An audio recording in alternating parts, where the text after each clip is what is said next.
जय हिंद दोस्तों, स्वागत है आप सभी का हमारे यूट्यूब चैनल एमपी एकेडमी में। दोस्तों, आज हम एसएससी जीडी 2021 के लिए ये तीसरा पेपर सॉल्व करने वाले हैं। दो पेपर ऑलरेडी सॉल्व किए जा चुके हैं और अगर आपने नहीं देखे हैं तो प्लेलिस्ट में जा कर के देख सकते हैं। दोस्तों, साथ ही अगर आपको इन पेपर्स का पीडीएफ चाहिए तो डिस्क्रिप्शन में टेलीग्राम की लिंक है, वहाँ से आप ले सकते हैं। ठीक है, सिलेबस की बात कर देता हूँ मैं थोड़ी सी। 25 नंबर की मैथ आती है, 25 की रीजनिंग, 25 का जीएस और 25 का हिंदी और इंग्लिश इंग्लिश में से कोई एक सब्जेक्ट जो आपको सुटेबल लगे। ठीक है, तो इस तरीके से हमारा सिलेबस डिवाइड है। दोस्तों, इस पेपर को लगाने से आपको आपको ये फ़ायदा होता है कि ये पता चलता है किस किस टॉपिक से क्वेश्चन पूछे जाते हैं, सिलेबस में क्या क्या कवर किया जा रहा है और किस लेवल के क्वेश्चन बनते हैं, इसलिए ये पेपर बनाए जा रहे हैं। ठीक है, तो चलिए शुरू करते हैं। बाकी तो मैं आपको सब पिछले वीडियो में बता चुका हूँ। तो शुरू करते हैं। पहले हम रीजनिंग का पार्ट सॉल्व कर लेते हैं, इसके बाद करेंगे दूसरा। ठीक है, तो पहला क्वेश्चन आपकी स्क्रीन पर इस तरीके से है। एक निश्चित कूट भाषा में वर्किंग को क्या लिखा जाता है? तो मैं यहाँ पर लिख देता हूँ। ठीक है, इसको थोड़ा छोटा कर लें हम लोग। चलिए, तो वर्किंग को क्या लिखा जाता है दोस्तों?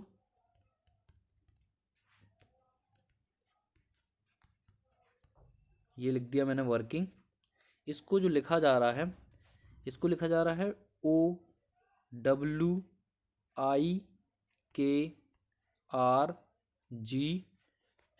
ये लिखा जा रहा है।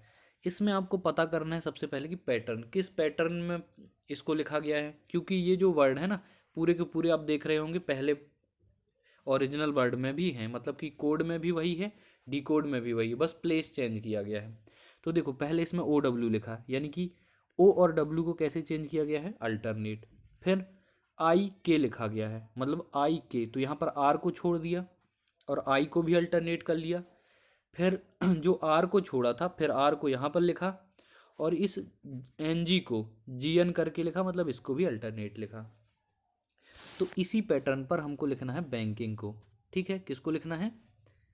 तो दोस्तों, लिखना है हमको बैंकिंग को। तो चलिए लिख लेते हैं बैंकिंग, बड़े लिख देते हैं, BANKING।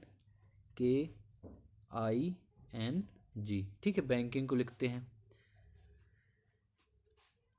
देखिए, जैसा पैटर्न यहाँ फॉलो हुआ है वर्किंग में, वही पैटर्न फॉलो होगा बैंकिंग में।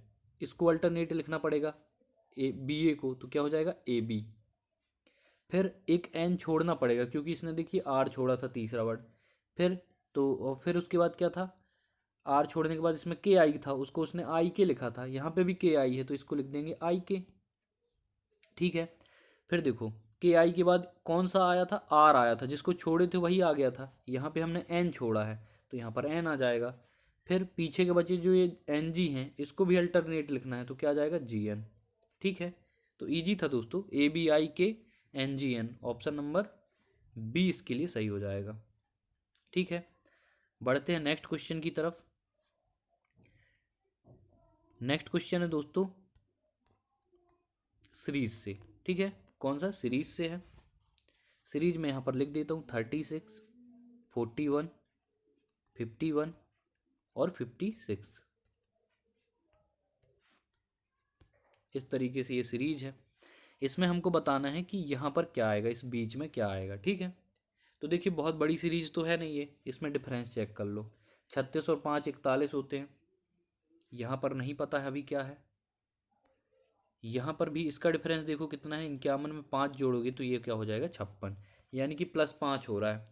तो यहाँ पर भी +5 करके देखते हैं। 41 में +5 करो, कितना आ जाएगा? 41 में +5 करेंगे तो 46 आ जाएगा। क्या 46 में +5 करने से 51 आ रहा है? तो आप बोलोगे हाँ सर आ रहा है, 6 5 11 और 4 1 5। तो इसमें जो राइट आंसर होगा वो हो जाएगा 46। ऑप्शन नंबर कौन सा हो जाएगा? तीसरा। ठीक है, इजी थी, ये भी सीरीज भी इजी थी।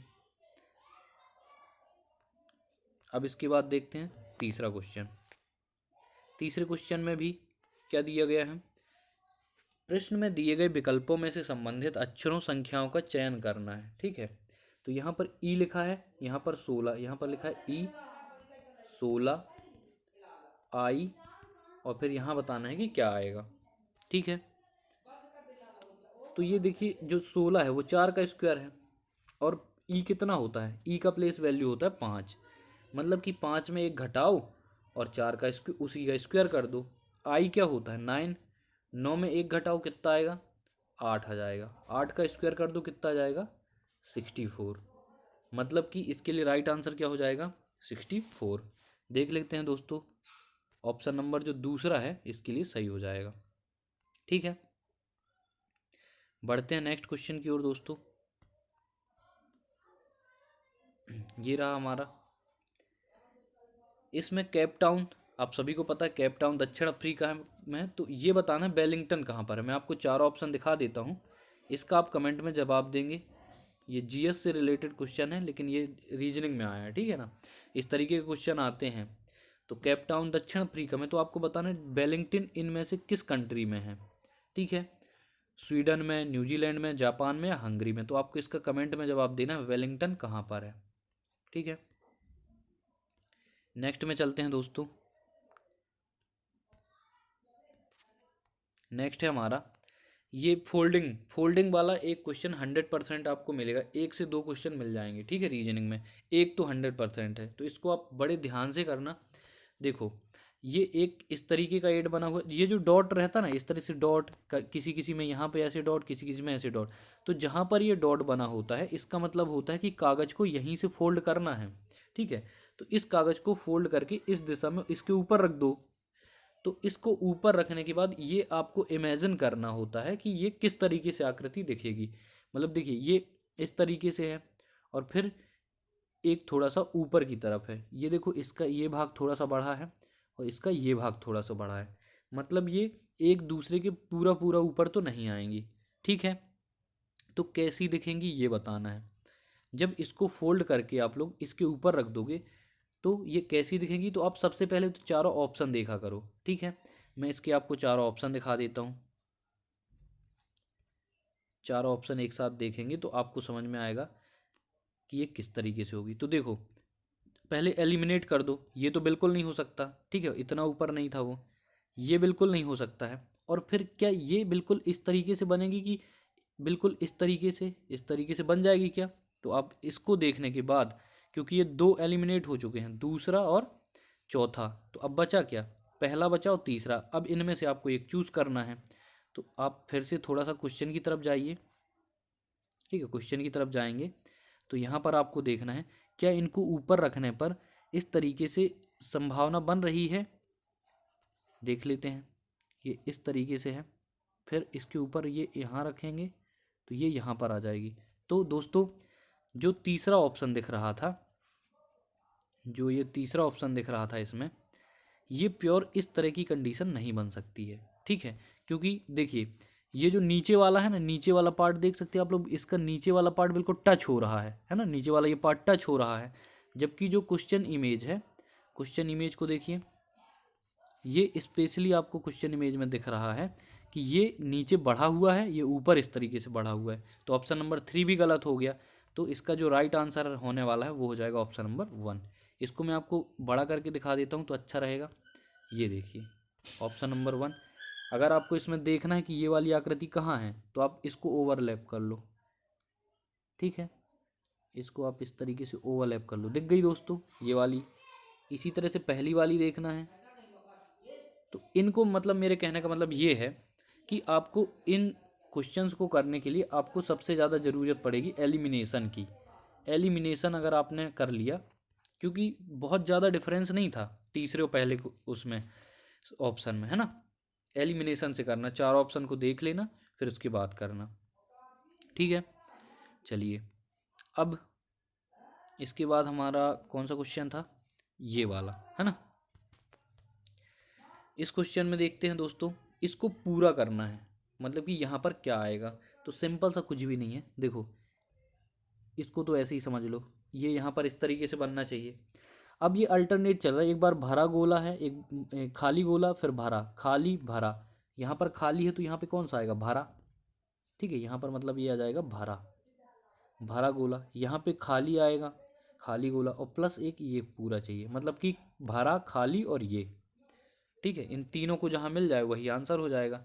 इसके ऑप्शन देख लेते हैं दोस्तों।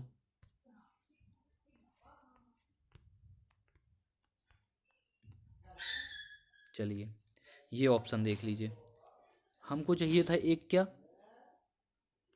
पहले भरा चाहिए है फिर खाली चाहिए, ऐसे चाहिए था ना। देख लेते हैं दोस्तों, पहले भरा फिर खाली, हाँ ठीक है। मतलब हमको पहले चाहिए भरा फिर खाली और ये भी कंप्लीट, तो ऑप्शन नंबर 3 सही हो जाएगा। देखिए इसमें और इसमें ज़्यादा डिफरेंस नहीं है, बस किसका डिफरेंस है, गोले का, कि पहले भरा चाहिए कि खाली चाहिए। ये हमारे क्वेश्चन आकृति में पहले हमको ये नीचे पे यहाँ पर भरा चाहिए, यहाँ पे खाली चाहिए चाहिए है, तो जो कि ऑप्शन नंबर 3 में है, पहले भरा है फिर खाली है। ठीक है, एलिमिनेट से भी कर सकते थे, पहला क्यों नहीं होगा, क्योंकि यहाँ पर हमको भरा चाहिए था, यहाँ पे खाली चाहिए था, जो कि उल्टा है, तो ये गलत हुआ। दूसरा ऑप्शन क्यों गलत है, क्योंकि यहाँ पर ये बंद चाहिए, जब जो कि वो यहाँ पर है, तो ये गलत होता है। तीसरा सही है और चौथा भी गलत है, चौथे में तो देखिए डॉट को वहीं ला दिया है। एलिमिनेटन ज़्यादा सही पड़ेगा आपको। ठीक है, मैं बार बार बोल रहा हूँ, इनको एलिमिनेशन से करना। चलिए अब इम्पोर्टेंट क्वेश्चन यहाँ से शुरू होते हैं जिनमें लड़के गलती करते हैं, बच्चे। ठीक है, चलिए शुरू करते हैं दोस्तों। इसमें दिया हुआ है कि 6 व्यक्ति हैं और क्या करते हैं कि एक सप्ताह में सोमवार से लेकर उसी सप्ताह के शनिवार तक कार्यालय जाते हैं। ठीक है, तो हम इनको लिख लेते हैं 6 दिनों को, मंडे, ट्यूसडे, वेडनेसडे,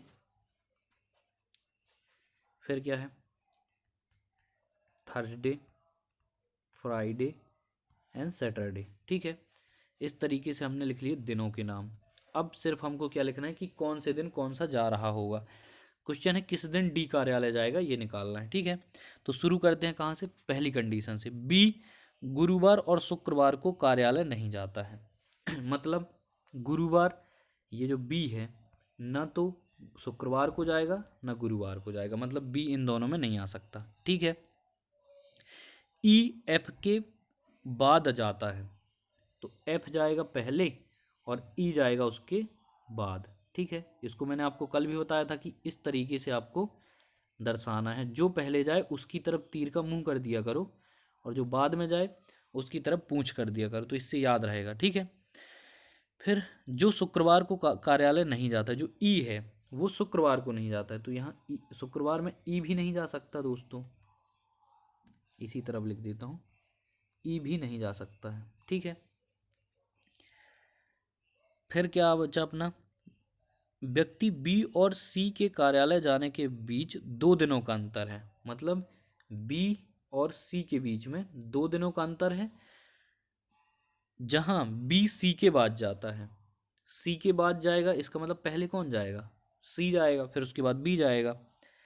ठीक है, ए सप्ताह के पहले दिन जाता है, तो मंडे के दिन कौन जाएगा दोस्तों, ए जाएगा, पहली कंडीशन हो गई। फिर बी और सी के बीच में 2 का गैप करना है और साथ ही में 2 का गैप करना और साथ में सी को पहले भेजना है, तो ऐसा कहाँ पॉसिबल हो सकता है बताओ। ठीक है, ऐसा कहाँ पॉसिबल है ये बताना है आप लोगों को। और एक कंडीशन क्या दी है हमको कि एफ पहले जाएगा और ई बाद में जाएगा, ये भी कंडीशन हमको दी हुई है। ठीक है दोस्तों, तो बी और सी को देख लेते हैं हम लोग। बी को देखो, बी थर्सडे नहीं जाएगा, फ्राइडे नहीं जाएगा, इसका मतलब, और उसके बीच में 2 जन चाहिए हैं, तो ऐसी कंडीशन और कहाँ बन सकती है, ओनली सैटरडे में बन सकती है कि बी को अगर सैटरडे में रख दो तो 2 दिन यहाँ पर बच जाएंगे और सी यहाँ पर आ जाएगा, वेनसडे के दिन आ जाएगा सी। ठीक है, तो बी को मैंने ले लिया सैटरडे में और सी को ले लिया कहाँ पर, वेनसडे में। ठीक है, ऐसा ले लिया। ये भी हो सकता है कि आप बी को यहाँ पर ले लो वेडनेसडे पे और सी को यहाँ पर ले लो, तो दोनों कंडीशन बना लेते हैं, फिर जो सेटिस्फाइड होगी उसको सही कर लेंगे। ठीक है, बी या सी में से किसी को भी यहाँ पर ले सकते हैं, लेकिन ले सिर्फ यहीं पे सकते हैं, क्योंकि बी को ना थर्सडे लेना है ना फ्राइडे लेना है, तो फिर सैटरडे पर ही लेना पड़ेगा, तब तो इन दोनों के बीच में 2 जन आएंगे। क्योंकि अगर आपने यहाँ पर ले लिया, मान लो यहाँ पर अगर बी को ले लिए तो फिर सी को लेना पड़ेगा यहाँ पर। ठीक है, फिर देखो दोस्तों, एफ को ई के पहले लेना है, एफ को ई के पहले लेना है, तो ई कहाँ पर आएगा और एफ कहाँ पर आएगा ये आप देख लीजिए। पहले कौन आ रहा है, तो मैंने एफ को ले लिया यहाँ पर।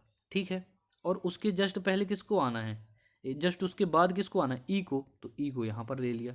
ये कंडीशन भी सिर्फ यहीं पर बन सकती है क्योंकि दो खाने और कहीं पर भी खाली नहीं दिख रहे होंगे आपको।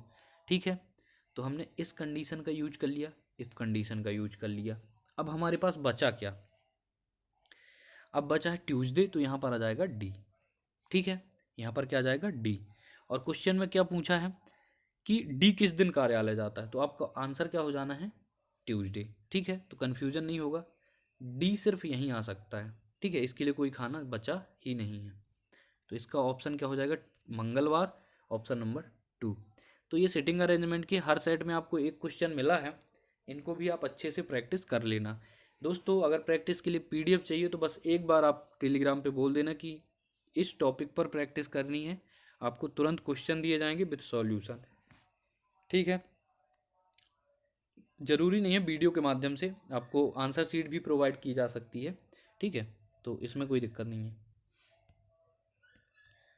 फिर है ये वाला क्वेश्चन देखते हैं अगला, जो कि श्रृंखला से है। चलिए क्या है, 14, 20, 28, 38 डैश 64। ठीक है, इस तरीके से सीरीज है, देख सकते हो 14 से शुरू हुई है, 64 पे पहुंची है, और 3 दूनी 6 पद हो गए हैं इसमें, तो मल्टीपल तो नहीं है, यानी डिफरेंस ही देखना पड़ेगा। यहाँ पर 6, यहाँ पर कितना है 8, 28, 14, यहाँ पर 38 है ना, ये 3 था यहाँ पे 38, तो यहाँ पर क्या हुआ +8, देखो ना ये 38 है यहाँ पर। ठीक है, 10, कन्फ्यूज नहीं होना, प्लस, तो 28 में 10 जोड़ेंगे यहाँ पर तो 38 हो जाएगा। तो 6 जोड़े, 8 जोड़े, 6 2 8, यहाँ पर भी +2, यहाँ पर भी +2, तो यहाँ पर भी अब क्या आएगा, 12 जोड़ना पड़ेगा, तो 8 2 10 की 0, 8 2 10 की 0, हासिल 1 3 1 4 1 5, यानी कि क्या आ जाएगा 50। और 50 में क्या 14 जोड़ेंगे तो 64 आ जाएगा, क्योंकि 12 के बाद अब क्या जुड़ेगा, अगला जुड़ेगा 14।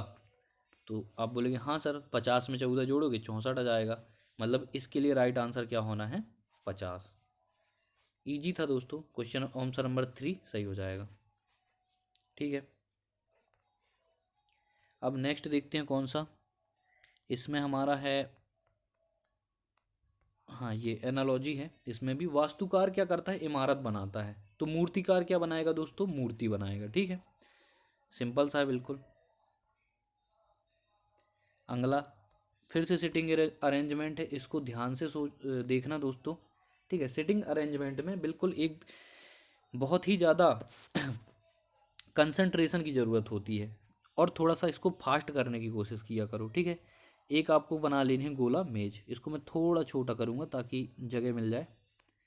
ठीक है, ये मैंने एक मेज बना ली।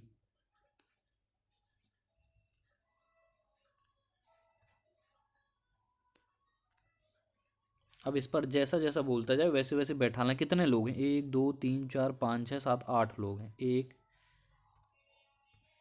एक, यहाँ पर नहीं बनाना है, यहाँ पे बनाते हैं। ठीक है, 1 2 3 4 5 6 7 8 लोग बैठा दिए दोस्तों। अब कंडीशन पढ़ो, आर क्यू के बाएं क्योंकि ये सेंटर फ्रेस हैं, तो जैसा जैसा अपना लेफ्ट अपना लेफ्ट यहाँ का लेफ्ट होगा, अपना दायां इनका दायां होगा। ठीक है, तो अपने हाथों, जब सेंटर फेस हो तो अपने हाथ अपने हिसाब से चलाया करो, और जब बाहर की ओर देख रहे हो तो जस्ट अपने से उल्टा चलाया करो। ठीक है, आर क्यू के बाएं तीसरे स्थान पर बैठा है, अगर आर को मैं यहाँ बैठा दूँ तो क्यू के बाएं तीसरा है, तो क्यू को यहाँ पर बैठना पड़ेगा, तब तो इसका इसका बायां 1 2 तीसरा कहलाएगा ना। तो यहाँ पर मैंने बैठा लिया किसको, क्यू को।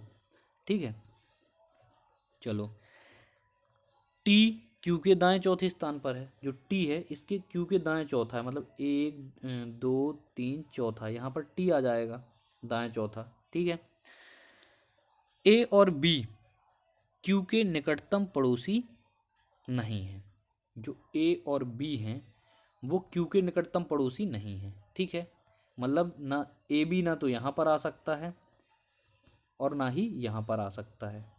निकटतम पड़ोसी ना होने का मतलब ये होता है कि उनके बाजू से नहीं आ सकते आप।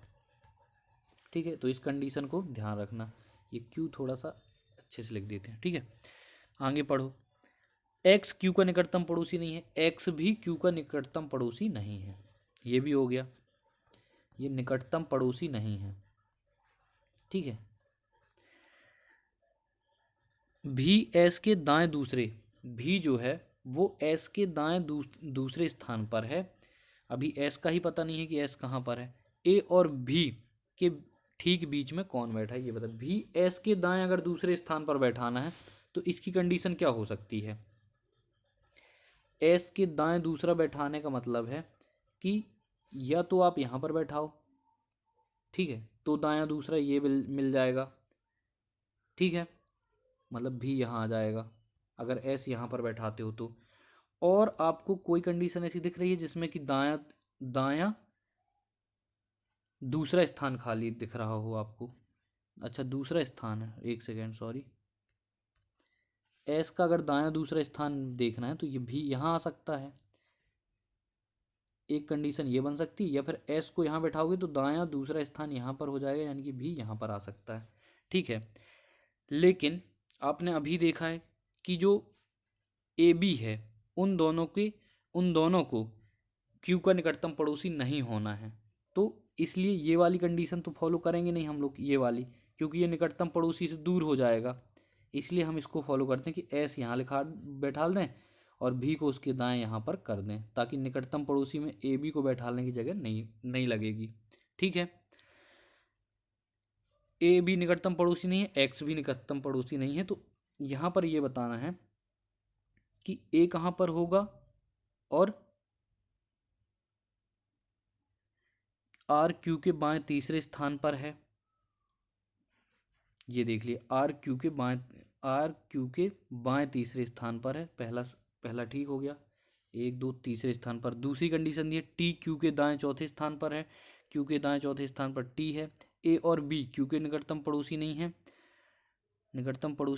एक्स क्यू का निकटतम पड़ोसी नहीं है, भी एस के दाएं दूसरे स्थान पर बैठा है।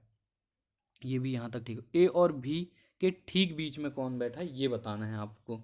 ठीक है, तो देखो एक्स किसका, क्यू का निकटतम पड़ोसी नहीं था तो एक्स यहाँ पर नहीं आ सकता है। और ए बी बी जो है वो ए के दाएं तीसरे पर, ये वाली कंडीशन हम पढ़ना भूल गए थे दोस्तों, इसीलिए बोला था कंसंट्रेशन की जरूरत पड़ती है।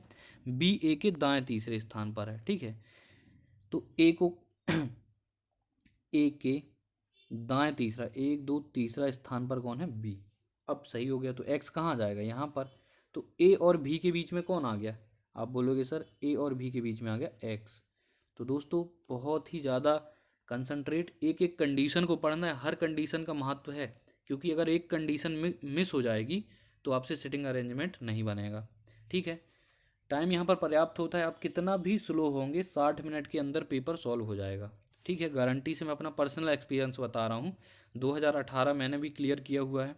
ठीक है, चलिए, तो इसका ऑप्शन नंबर जो 2 है वो राइट हो जाएगा। ठीक है, नेक्स्ट में बढ़ते हैं दोस्तों। ये इस प्रकार का क्वेश्चन भी आपको एक क्वेश्चन हर सेट में मिल जाएगा। ठीक है, तो देखिए इसमें क्या बताना है, निम्नलिखित में से कौन सी आकृति संख्या, ये हो गई संख्या, विषम संख्या और अभाज्य संख्या के बीच संबंध को दर्शाती है। तो देखिए आप सभी को पता है जो विषम संख्याएं होती हैं और अभाज्य संख्या होती हैं दोनों एक दूसरे पर कॉमन होती हैं। जैसे कि 3 है, ये विषम संख्या भी है और प्राइम नंबर भी है, अभाज्य संख्या भी है, मतलब कि 3 यहाँ पर इसमें भी होगा 3 और इसमें भी होगा 3, इसलिए इस तरीके से इसको मैंने बनाया है।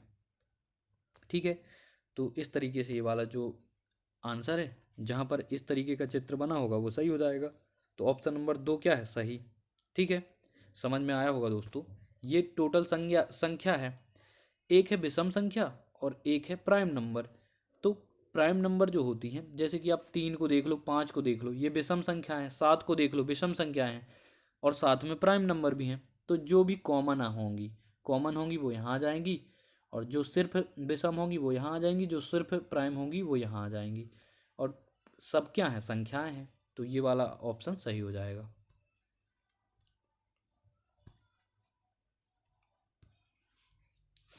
फिर है दोस्तों, एक निश्चित कूट भाषा में अपडेट को ये लिखा जाता है, तो लिख लेते हैं। ठीक है, इसको हम लोग इस तरीके से लिख लेते हैं।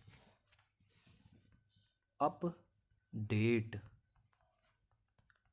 इसको क्या लिखा गया है, RNCBVH, ये लिखा गया है। ठीक है, तो मंदिर को क्या लिखा जाएगा ये बताना है। तो सबसे पहले तो इन दोनों के बीच में क्या रिलेशन है वो आपको देखना चाहिए। आप सभी को पता है ये 18 है और ये 21 है, ये 14 है, ये 16 है। ठीक है, अब जैसे ही मैं नंबर लिखना शुरू कर रहा हूँ तो आप सभी को दिखने लगा होगा कि क्या हो रहा है। ये 3 है, ये 4 है, अगर ये 2 है तो ये 1 है, अगर ये 22 है तो ये 20 है, और अगर ये 8 है, एच क्या होता है 8 होता है, तो ये 5 है। ठीक है, इस तरीके से आपको करना है। तो मंदिर को देख लो दोस्तों, मंदिर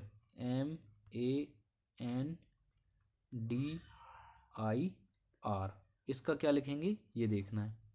जो रिलेशन यहाँ पर आपको दिख रहा है बिल्कुल वही रिलेशन यहाँ फॉलो कर दो। देखो मंदिर में M 13 है, ठीक है 13 है, यहाँ पर U क्या था 21 था, 21 में 3 घटाए तब तो 18 आया। तो इसी तरह आप 13 में 3 घटा दो तो कितना जाएगा 10, और 10 बोलते हैं J को।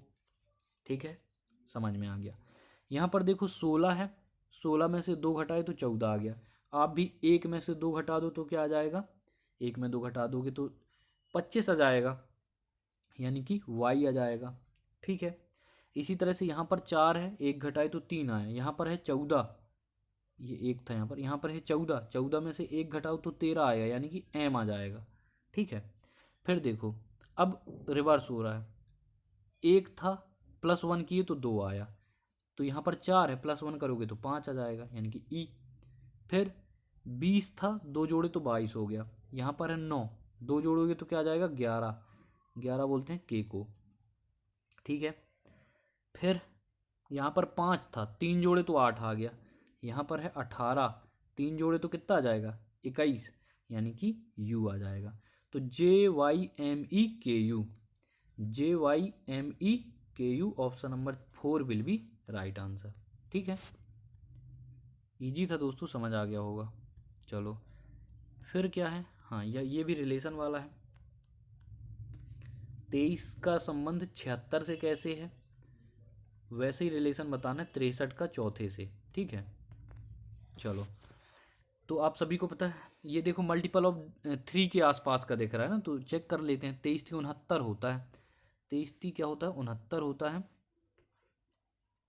23 3 होता है 69, माइनस करो 16 में 9 गई 7, 7 आया। ठीक है, मतलब कि 23 में अगर गुणा करें 3 का और +7 कर दें तो क्या आ जाता है 76 आ जाता है।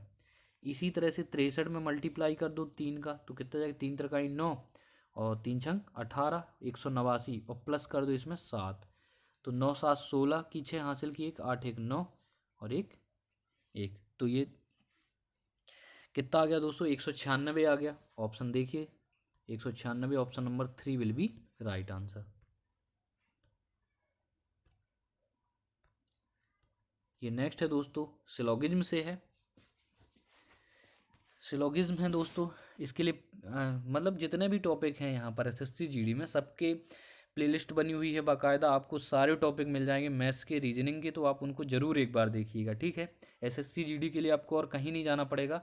आप कमेंट कर देना कि हमको ये टॉपिक समझ में नहीं आया, इसका फिर से बनाओ या अच्छे से समझाओ और स्लो समझाओ और लेवल बढ़ाओ, सब जो भी आप बोलोगे वो सब यहाँ पर किया जाएगा।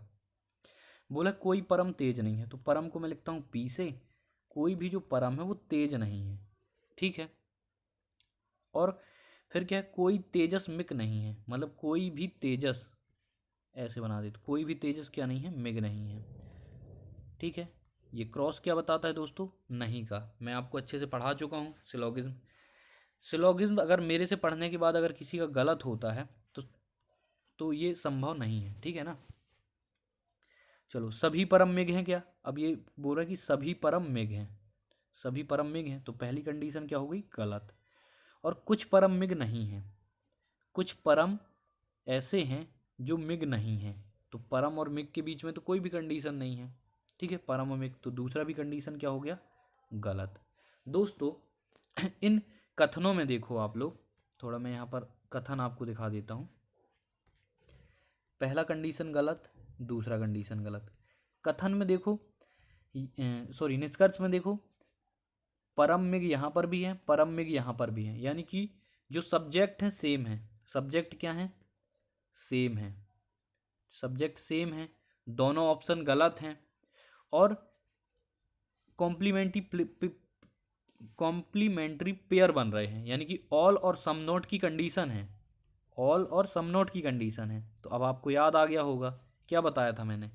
अगर दोनों ऑप्शन गलत हो, सब्जेक्ट सेम हो, कॉम्प्लीमेंट्री पेयर बन रहा है, तो ऐसी कंडीशन में ऑप्शन जो सही होता है आइदर और लग जाता है। ठीक है, मतलब आइदर 1 और 2, या तो एक या तो दो। Option number 3 will be right answer. समझ गए दोस्तों? फिर है सिलोगिज्म के कम से कम 2 क्वेश्चन आएंगे एक सेट में। ये देखिए फिर से ये सिलोगिज्म ही है। तो कुछ कविता कहानी है, जो कुछ कविता है वो कहानी है। कविता को मैं पोएम लिखता हूँ, कहानी को स्टोरी लिखता हूँ। ठीक है, शॉर्ट में लिखना है दोस्तों ताकि टाइम बचे आप लोगों का। पोइट कहानी हो गई, और कुछ कहानी किताब है, जो कुछ कहानी है वो बुक है। ये बन गई। अब बताओ निष्कर्ष, कुछ कविता किताब है क्या? कुछ कविता यानी कि ये जो कुछ कविता हैं उनका संबंध किताब से दिख रहा है, तो आप बोलोगे सर नहीं दिख रहा, ये तो अलग अलग दिख रहे हैं। तो ये पहला कंडीशन गलत। दूसरा देखो, कोई कविता किताब नहीं है। कोई कविता क्या नहीं है? किताब नहीं है। तो नहीं वाला तो कहीं पर सवाल ही पैदा नहीं होता, कहीं पे भी क्रॉस रिलेशन नहीं दिख रहा है। तो दूसरा भी क्या हो गया? गलत। इस पर भी देखो दोस्तों, कविता किताब, कविता किताब, सब्जेक्ट क्या है? सेम है। कॉम्प्लीमेंट्री पेयर बन रहे हैं, दोनों की दोनों कंडीशन गलत हैं। तो इसमें भी क्या लग जाएगा दोस्तों? या तो निष्कर्ष 1 या निष्कर्ष 2 अनुसरण करता है। ठीक है चलो, अब क्या है हमारा, इस पर हमको बताना है कि बीच में क्या आएगा। ठीक है, ये सीरीज है। ये भी देखो, W है, 4 है, Z है, फिर T 6 W है, N 10 Q है। इस तरीके से दिया हुआ है। हमको यहाँ पे बताना कि बीच में क्या आएगा। थोड़ा मैं दूर लिख देता हूँ इसको। W4Z T 6W यहाँ पर भरना है, और फिर है N10 यानी कि N10Q। इस तरीके से, तो जिस तरीके से रिलेशन फॉलो हो रहा है उसको देखते चलना। ये आप सभी को पता है, W क्या होता है? 23, T20 और N14। ठीक है इनमें रिलेशन देखना ध्यान से। इसमें क्या माइनस हुआ? 3 माइनस हुआ। फिर इसमें इसमें कितना माइनस हो रहा है? तो यहाँ पर भी 3 माइनस करो। ठीक है, 3 यहाँ पर माइनस क्यू, तो 3 यहाँ पे भी माइनस करो, तो 17 क्यू आ जाएगा। ठीक है, 17 क्यू। और फिर 17 में 3 माइनस करोगे तो क्या आ जाएगा? 14, जो कि है। ठीक है, फिर देखो 4 के बाद 2 जोड़ा तो 6 आया, 6 में 2 जोड़ोगे तो 8 आएगा, 8 में 2 जोड़ोगे तो 10। ये भी फॉलो हो गया। जेड क्या होता है दोस्तों? 25, सॉरी 26 ना, 26। और डब्ल्यू क्या होता है? 23 होता है। तो 26 में 3 घटाए 23 आया, 23 में 3 घटाओ तो 20 आएगा, यानी कि आर आ जाएगा। 20 होता है ना आर, और आर 20 में से 3 घटाओ तो 17, यानी कि क्यू। तो ये भी फॉलो हो गया, यानी कि ऑप्शन क्या हो जाएगा? Q8R। Q8R, सॉरी 20 आया था ना, एक सेकेंड जल्दी से देख लेते हैं। यहाँ पर W था 23, 23 में 20, 23 में 20 आया, 20 के बाद आएगा 17, तो Q आ गया। 17 के बाद 14, ये अठाइए, 4 2 6, फिर 8 आएगा, और फिर 10 आया। फिर लास्ट में कितना है? ये 26 और ये 23, मतलब 3 माइनस करना है तो 20, 20 T का होता है। ठीक है, R का 18 होता है, तो Q8T आएगा। Option number 1। नेक्स्ट है दोस्तों, ये इसमें हमको ये बताना रहता है कि ये जो F है, ये F बना हुआ है, ये किस आकृति में है, ऑप्शन आकृति में कौन सी है। तो चारों को एक साथ देखेंगे हम लोग और बताएंगे कि किस में F आपको दिख रहा है। एलिमिनेट मेथड दोस्तों, एलिमिनेट मेथड कौन सा? Eliminate method. आप बोलोगे पहले में तो F जैसी कोई संक्रिया ही नहीं है, तो एक गलत हो गया, दूसरे को अभी छोड़ दो। ठीक है, दूसरे तीसरे चौथों को यहाँ देखना है, पहला तो गलत कर दिए। इस तीसरे में आपको F जैसी कोई कंडीशन नहीं दिख रही, ये भी गलत। क्या आपको इस चौथे में एफ जैसी कोई कंडीशन दिख रही है? आप बोलोगे नहीं दिख रही, ये भी गलत। तो क्या बचा? दूसरा ऑप्शन। अब आपको मैं दूसरे ऑप्शन को बड़ा करके बता देता हूँ कि यहाँ एफ कहाँ पर है। तो दोस्तों यहाँ पर जो एफ है वो ये बना हुआ है, देखो। ठीक है, ठीक है, चलो पीडीएफ भी ले लेना दोस्तों, ताकि आप लोगों को सॉल्व करने में सहूलियत हो आपकी प्रैक्टिस के लिए। ठीक है, पीडीएफ को अपने पास ही रखना है। अब ये क्या क्वेश्चन है भैया? 7 दोस्त हैं, रामू, राम, राजू, राज, सोनू, देव और उत्तर दिशा की ओर सम्मुख एक सीधी रेखा में ये लोग बैठे हैं। ठीक है, कितने जन हैं देख लेते हैं दोस्तों। 7 दोस्त हैं और ये उत्तर की तरफ देख रहे हैं, मतलब कि नॉर्थ फेस हैं, तो अपन को कोई दिक्कत नहीं होगी। जब नॉर्थ फेस देखते हैं तो अपने हिसाब से लेफ्ट राइट चलता है, और जब साउथ देखते हैं तो अपने के जस्ट उल्टा। मतलब देखिए, मेरा राइट ये है और मेरा मेरा लेफ्ट ये है, ये फॉलो करेगा नॉर्थ फेस में। अगर ये साउथ फेस हो जाएगा तो फिर मेरा लेफ्ट ये हो जाए मतलब क्वेश्चन का लेफ्ट ये हो जाएगा और राइट ये हो जाएगा। तो इसको याद रखा करो, उत्तर मतलब कि अपने जैसे। ठीक है, चलिए बनाते हैं। राम और राजू के बीच 2 व्यक्ति बैठे हैं। तो राम अगर ये है, राम को आर से लिख देता हूँ, आर एम लिख देता हूँ। इनके बीच में 2 व्यक्ति बैठे हैं, तो इतने में तो नहीं पूछेगा यार, थोड़ा फॉन्ट छोटा कर लें। ठीक है, ये राम हो गया, 1 2 इनके बीच में बैठे हैं, और ये राजू हो गया। राजू को मैं आर जे लिखता हूँ। ठीक है, फिर सोनू राजू के ठीक दाएं बैठा है। सोनू राजू के ठीक ठीक दाएं मतलब कि यहाँ पर कौन बैठा है? सोनू। तो डायरेक्ट इसके दाएं सोनू बैठ जाएगा। सोनू को मैं एस एन लिख देता हूँ। ठीक है, फिर सोनू राजू के ठीक दाएं बैठा है, लेकिन देव के बाएं बैठा है, तो देव यहाँ पर हो गया। देव को हिंदी से लिख देता हूँ। 1 2 3 जन हो गए, 4 5 6 जन हो गए, एक और बचा। सोनू जो है राजू के ठीक दाएं बैठा है और लेकिन देव के बाएं बैठा है, ये हो गया। जो किसी भी छोर पर बैठा है, जो देव है ना, ये छोर पर बैठने का मतलब ये होता है कि अब जो सीरीज है इसके आगे तो नहीं जा सकती, ये छोर आ गया। ठीक है, तो अब क्या, फिर क्या लिखा है? राज छोटू के निकटतम बाएं हैं। अगर राज को छोटू के निकटतम बाएं होने तो छोटू को यहाँ पर बैठना पड़ेगा, छोटू को यहाँ बैठना पड़ेगा और राज को यहाँ बैठना पड़ेगा। सिर्फ एक ही कंडीशन बन सकती है निकटतम बाएं होने के लिए। ठीक है, और सोना अंतिम दाएं छोर पर नहीं है। ये जो सोना है अंतिम दाएं छोर पर नहीं है, तो ठीक है, ये कंडीशन भी फॉलो हो गई। अब कौन बचा दोस्तों? देखो, राम हो गया, राज हो गया, राजू हो गया, सोनू, छोटू, देव और सोनू। सोनू, छोटू, देव और सोना। बचा कौन है? राम हो गया, राजू हो गया, राज भी हो गया, छोटू भी हो गया, देव हो गया और सोना। अच्छा, ये सोनू था, है ना? सोनू और सोना में कन्फ्यूजन हो गई। ये सोनू है और सोना के बारे में क्या है? सोना अंतिम दाएं छोर पर नहीं है, तो ठीक है, दाएं छोर पर नहीं है तो सोना यहाँ पर आ जाएगी बाएं छोर पर। ये हो गया। तो क्वेश्चन पूछा है, दाएं छोर से तीसरे स्थान पर कौन बैठा है? दाएं छोर से यानी इस छोर से तीसरे स्थान पर कौन बैठा है दोस्तों? तो पहला ये हो गया, दूसरा ये हो गया, तीसरे में कौन बैठा? राजू बैठा है। तो ऑप्शन क्या हो जाएगा सही? Raju, option number 4।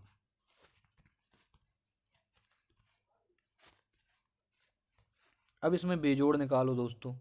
कृषि, खनन, वानिकी और विद्युत। तो आप बता नॉर्मली समझ जाएंगे कि विद्युत अलग है इसमें।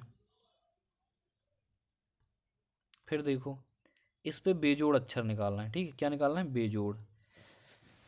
तो देख लेते हैं दोस्तों, मैं यहाँ पर लिख देता हूँ AFK लिख दिया, WBG, SXC, MRV। इन सब के आपको डिफरेंस देख लेना चाहिए। ठीक है, यहाँ पर देखो कितने का डिफरेंस है। आप बोलोगे सर +5 हुआ है, क्योंकि ये 1 है, ये कितना है? 6 है। F6 होता है ना, और फिर K11 होता है, तो +5 यहाँ पर भी है। 6 5 11, ये 1 था, ये 6 था और ये 11। इसी तरह यहाँ देखो, ये 23 है, 2 है और ये 7 है। इस पे फॉलो हो रहा है क्या? 5 जोड़ रहा है क्या? 23 में 5 जोड़ो तो कितना आएगा? 28 और 26 2, यानी कि ये ठीक है, +5 हो रहा है। इसमें 5 जोड़ोगे तो 7 आएगा, यानी कि ये भी ठीक है। SXC में देख लो, ये 19 होता है, ये 24 होता है, 19 5 24 होता है, तो 9 5 14, हाँ होता है। और 24 में से अगर 5 जोड़ो तो क्या 3 आता है?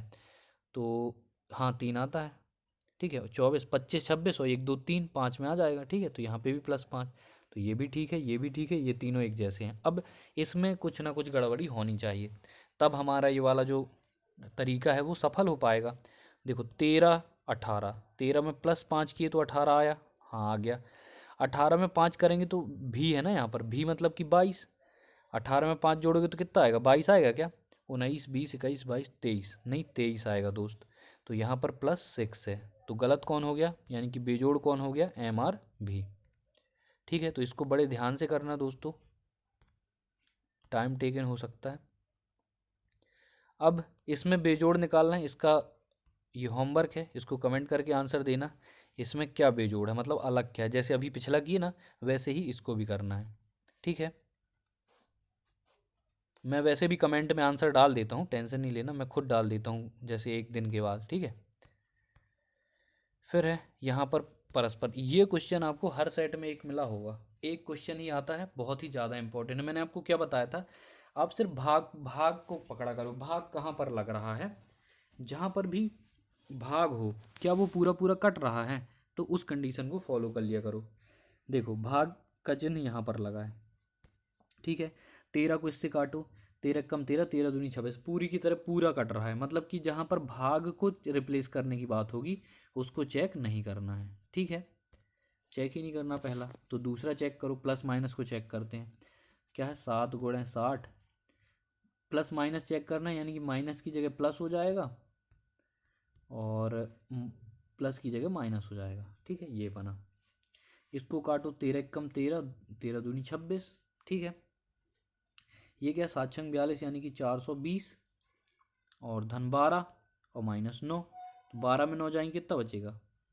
12 में 9 जाएंगे, आप बोलोगे 3 बचेगा, तो 420 धन 3 बराबर कितना आ गया? 423। लाना भी कितना था? 423, तो ऑप्शन नंबर बी सही हो जाएगा, ठीक है। तो इसको लगाने की ट्रिक वही है कि आप भाग को देखो, अगर पूरा कट रहा है तो भाग रिप्लेस नहीं होगा 100%। अगर भाग ये पूरा नहीं कट रहा होता तो फिर भाग को रिप्लेस ही करना पड़ता, तो फिर आप इस कंडीशन और इसको चेक करते, ठीक है।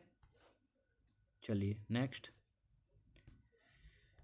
ये क्वेश्चन भी दोस्तों हर एक सेट में एक आपको मिला है इस तरीके से तालिका वाला, जहाँ पर ये क्वेश्चन मार्क रहता है और इस पे क्या होता है कि बताना होता है क्या शब्द आएगा। तो सबसे पहले तो ये चेक करो कि ये 36 कैसे आया, ये कैसे आया, 9 कैसे आया, ठीक है। चलिए देख लेते हैं।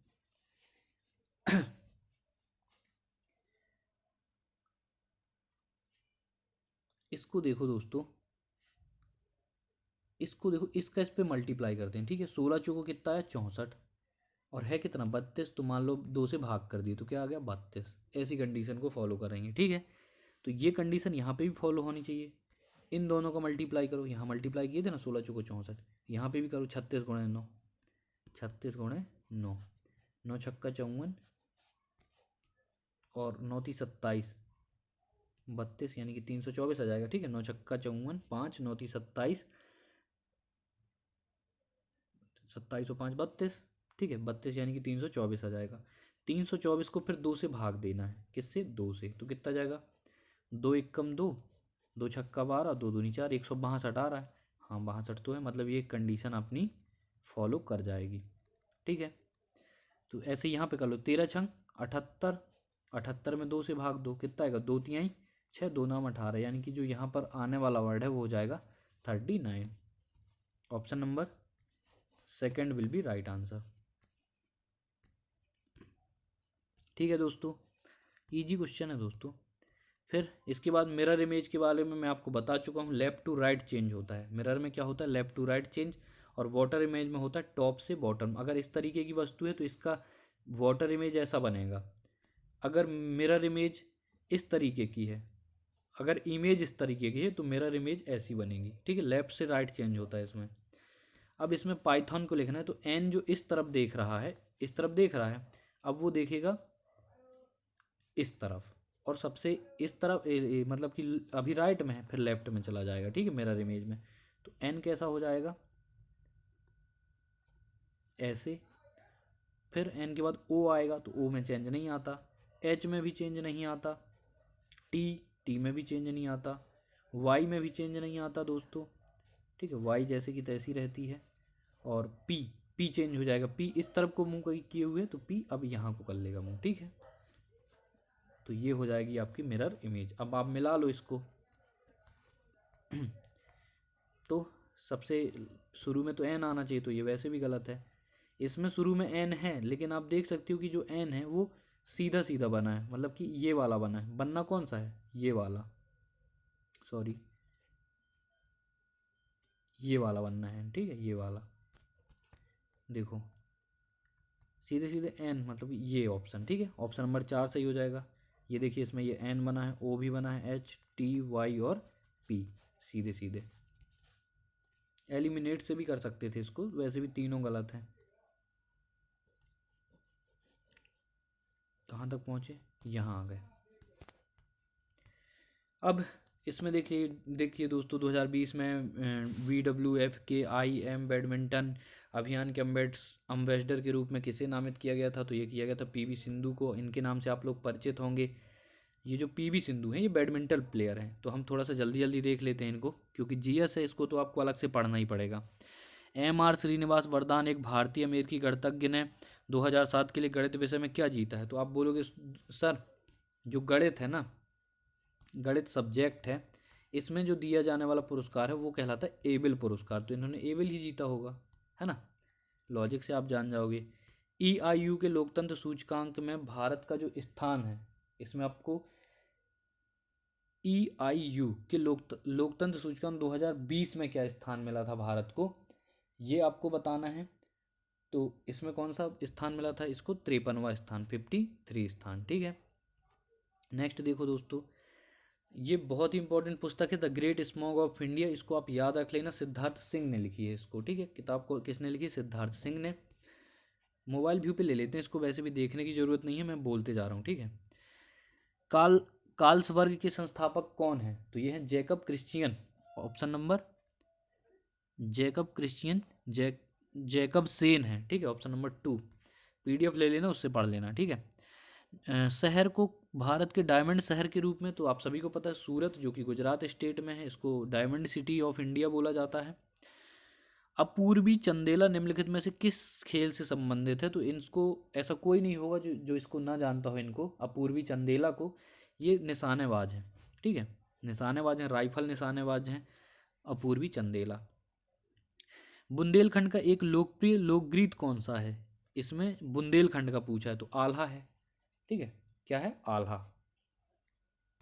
फिर है मंडजस लोक नृत्य कहाँ का है, किस राज्य से संबंधित, तो मंडजस, रूफ, राउफ बोलते हैं, राउफ, ये सब कहाँ के हैं, जम्मू कश्मीर के। सिक्किम में किस त्योहार को तिब्बती नववर्ष के रूप में मनाया जाता है, तो इसको इसको किसको मनाया जाता है, फाग को दोस्तों। कौन सा, ये क्या लिखा है, फांग लहब सोल को। ठीक है, इसमें क्या है, राजाओं में से सांची स्तूप का निर्माण अशोक ने करवाया था। गुप्त डायनेस्टी से मौर्य डायनेस्टी से बिलोंग करते हैं अशोक सम्राट, इन्होंने सांची का स्तूप बनाया था, जो कि मध्य प्रदेश में है। मध्य प्रदेश के रायसेन जिले में आता है सांची स्तूप, अशोक के द्वारा बनाया गया। भारत में मुस्लिम शक्ति किस युद्ध के द्वारा रखी गई थी, तो दोस्तों जो मुस्लिम शक्ति है ये तराइन के द्वितीय युद्ध, यानी कि 1192 का जो तराइन का द्वितीय युद्ध है, ये किसने जीत लिया था, तो गौरी ने, मोहम्मद गौरी ने पृथ्वीराज चौहान को पराजित करके जीत लिया था। तभी से मुस्लिम शक्ति भारत में रखी गई थी। ठीक है, फिर मीर मदन और मोहनलाल किससे संबंधित हैं, तो आप बोलोगे सर प्लासी के युद्ध से, जो 1857 का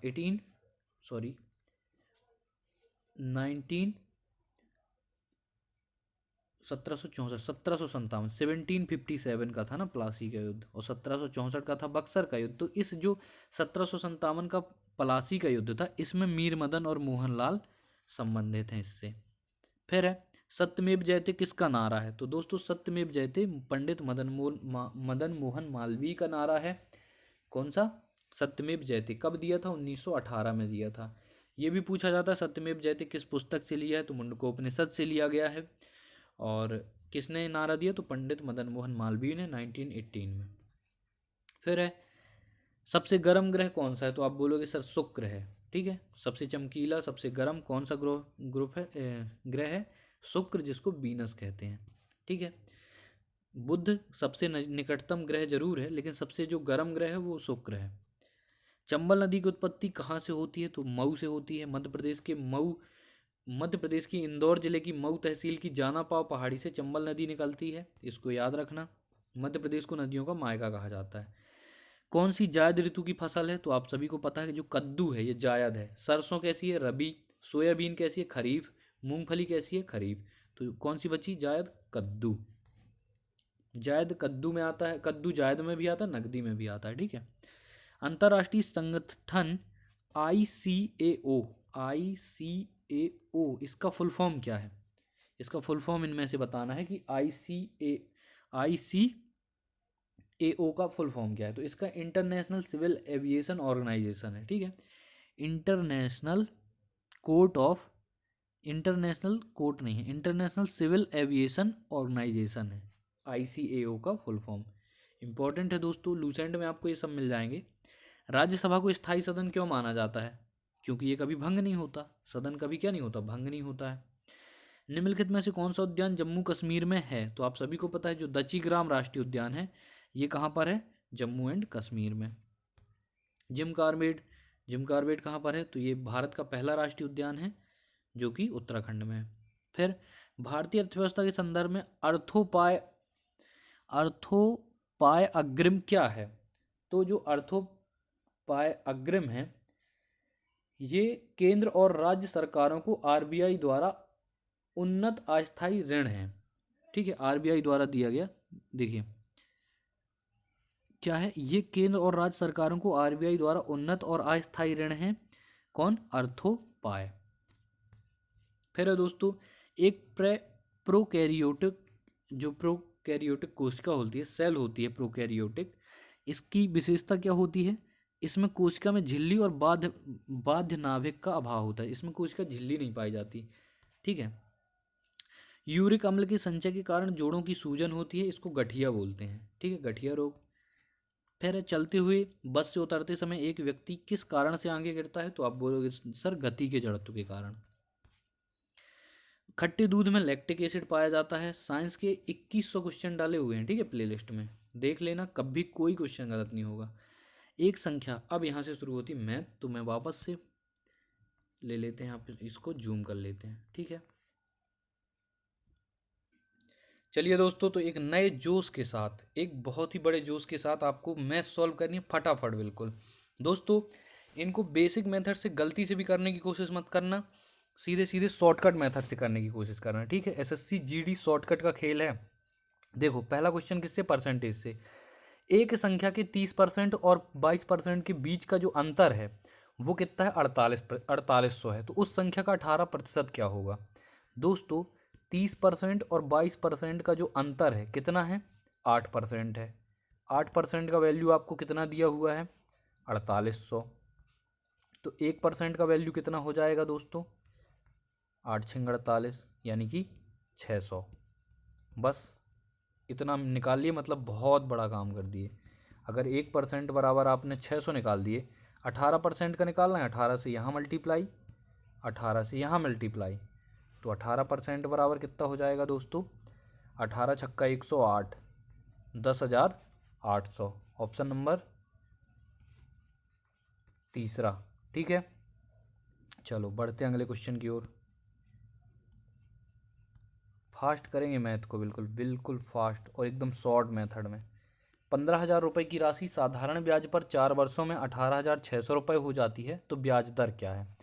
अमाउंट दिया है आपको कितना? 18,600। प्रिंसिपल क्या दिया है आपको? 15,000। ठीक है, तो ब्याज कितनी हो जाएगी, यानी कि इंटरेस्ट कितना हो जाता है दोस्तों? A-P होता है ना, A-P होता है, तो इन दोनों को घटा दो तो ब्याज निकल आएगा। ब्याज देखो कितना आ जाएगा, 0,068 में 5 3, 3,000 रुपये आ गया। ठीक है, मतलब कि आपको 3,000 रुपये ब्याज मिला है। किस पर मिलता है? प्रिंसिपल पे।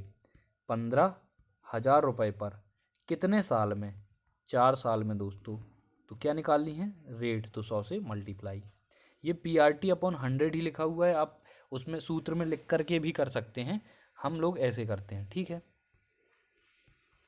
3 5 15, 5 से काटो 5 दूनी 10, और 4 से काटो तो 4 पंचे 20, ठीक है।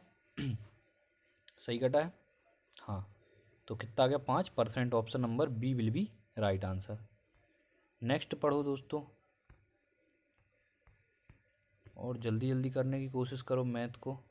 छड़ की अधिकतम लंबाई ज्ञात करो।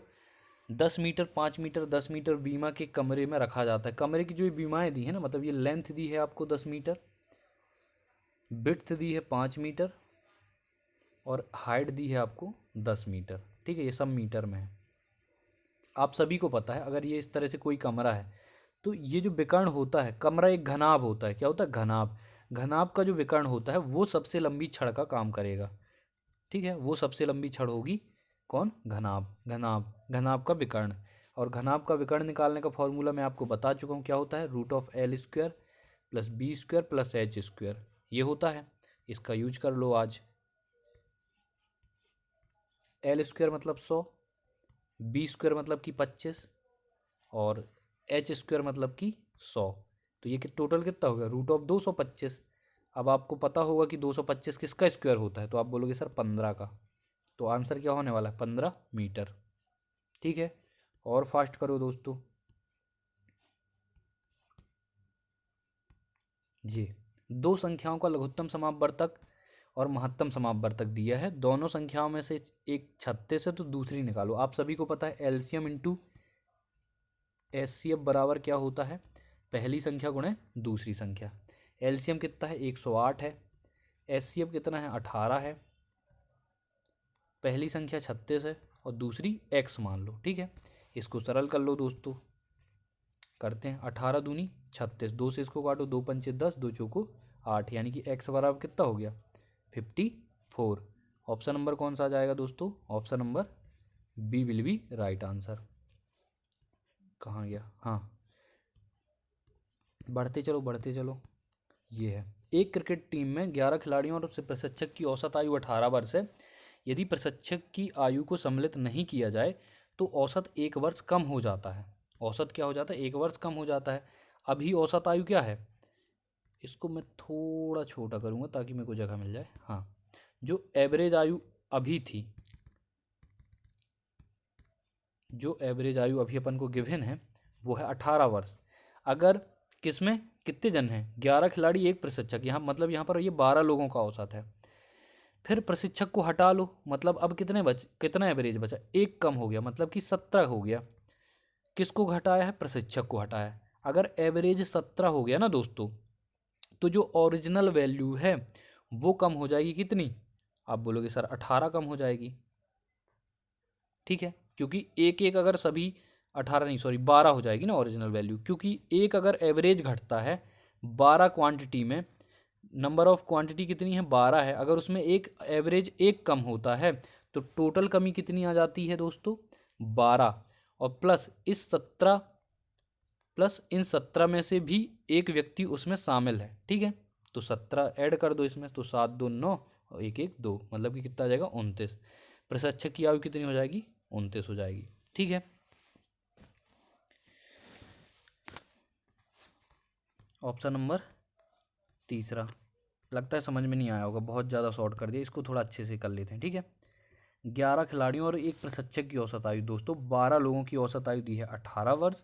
यदि प्रशिक्षक की आयु को सम्मिलित ना करें, मतलब प्रशिक्षक को हटा दोगे तो कितने जन बचेंगे 11 जन, ठीक है। तो ये एवरेज कितना हो गया 17 हो गया। तो अगर एवरेज एक घट रहा है, एवरेज एक घट रहा है, मतलब इन दोनों की जो आयु है, एवरेज एक घट रहा है, एवरेज एक घटेगा तो आयु कितनी घटेगी 12 वर्ष, 12 वर्ष आयु घट जाएगी। इस एवरेज एक का मतलब हो जाता है 12, ठीक है, 12 क्वांटिटी है तो, ठीक है। और प्लस यहाँ पर जो अब 17 बचा है, इसमें भी जो आयु थी किसकी, प्रशिक्षक की शामिल थी ना, 18 साल शामिल थी, तब ना ये औसत 18 था। औसत 18 का मतलब होता है कि 12 आदियों में 18 18 सेम रूप से बढ़ जाएगा। ठीक है, एवरेज का मतलब ये होता है कि 12 बार 18, 12 बार 18, तो 12 बार 18 में से एक एक एक सबसे निकाल लिए तो 12 निकल आए। अब जो प्रशिक्षक की आयु बची होगी इसमें 17 तो फिर भी बची ना, तो इसी 17 को मैंने ऐड किया था यहाँ पर, 12 धन 17 बराबर 29। अगर आप समझ जाएंगे तो फिर आप डायरेक्टली करेंगे, इतना समझना भी नहीं पड़ेगा। ठीक है, इसलिए जोर दे के समझाया क्योंकि ये थोड़ा शॉर्ट ट्रिक थी। ठीक है, शॉर्टेस्ट ट्रिक थी दोस्तों। अगर एवरेज में प्रॉब्लम जाए, आप मैथ वाले प्लेलिस्ट में जाना, वहाँ पर आपको मिल जाएगा एवरेज। 2 पार्ट में समझाया गया है। कभी मतलब आपको मिनिमम 10 सेकंड से ज़्यादा कभी किसी बड़े से बड़े क्वेश्चन में नहीं लगेगा।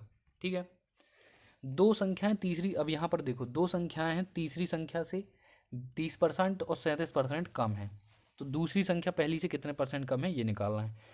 तीसरी संख्या से जो हो रहा है, यानी कि हम मान लेते हैं कि जो संख्या है वो 3 ABC हैं, इसको 100 माना मैंने, तो दूसरी 30% कम है, 100 से 30% कम है तो 70 होगी, है ना। और जो पहली संख्या है, एक 30% कम है, एक 37% कम है, तो 37% कम होने का मतलब क्या होता है, 100 में 37 घटा दो तो ये हो जाएगा 37 63, है ना, 7 3 10, हाँ ठीक है, 63 63 हो जाएगी। तो अब बताना है कि दूसरी संख्या पहली से कितने परसेंट कम है, मतलब ये 63 70 से कितने परसेंट कम है। तो जो 63 है, 63 और 70 का क्या हो जाएगा डिफरेंस कितना, 70 में 10 में से 3 ही 7, और कितने प्रतिशत कम निकालना है तो बटे में 70 गुणे 100, है ना। इसी तरीके से निकालते हैं ये 7 धाम 70 हो जाएगा, और ये 0 से 0 कटेगा तो कितना आ जाएगा 10%। नहीं आया समझ में, एक बार और बता देता हूँ। ये है ए, ये है बी, ये है सी, इसको 100 माना, एक 30% कम है तो 70 हो जाएगी, एक 37% कम है तो 63 हो जाएगी। अब ये बताना है कि जो ये 63 है इस 70 से कितनी कम है, तो इनका डिफरेंस आया 7। कम निकालना है तो बड़ी को नीचे लिखते हैं, हमने आपको बताया था, और मल्टीपल करते हैं 100 से, क्योंकि परसेंट निकालना है, तो 7 धाम 70, 0 से 0 बराबर कितना आ गया 10%।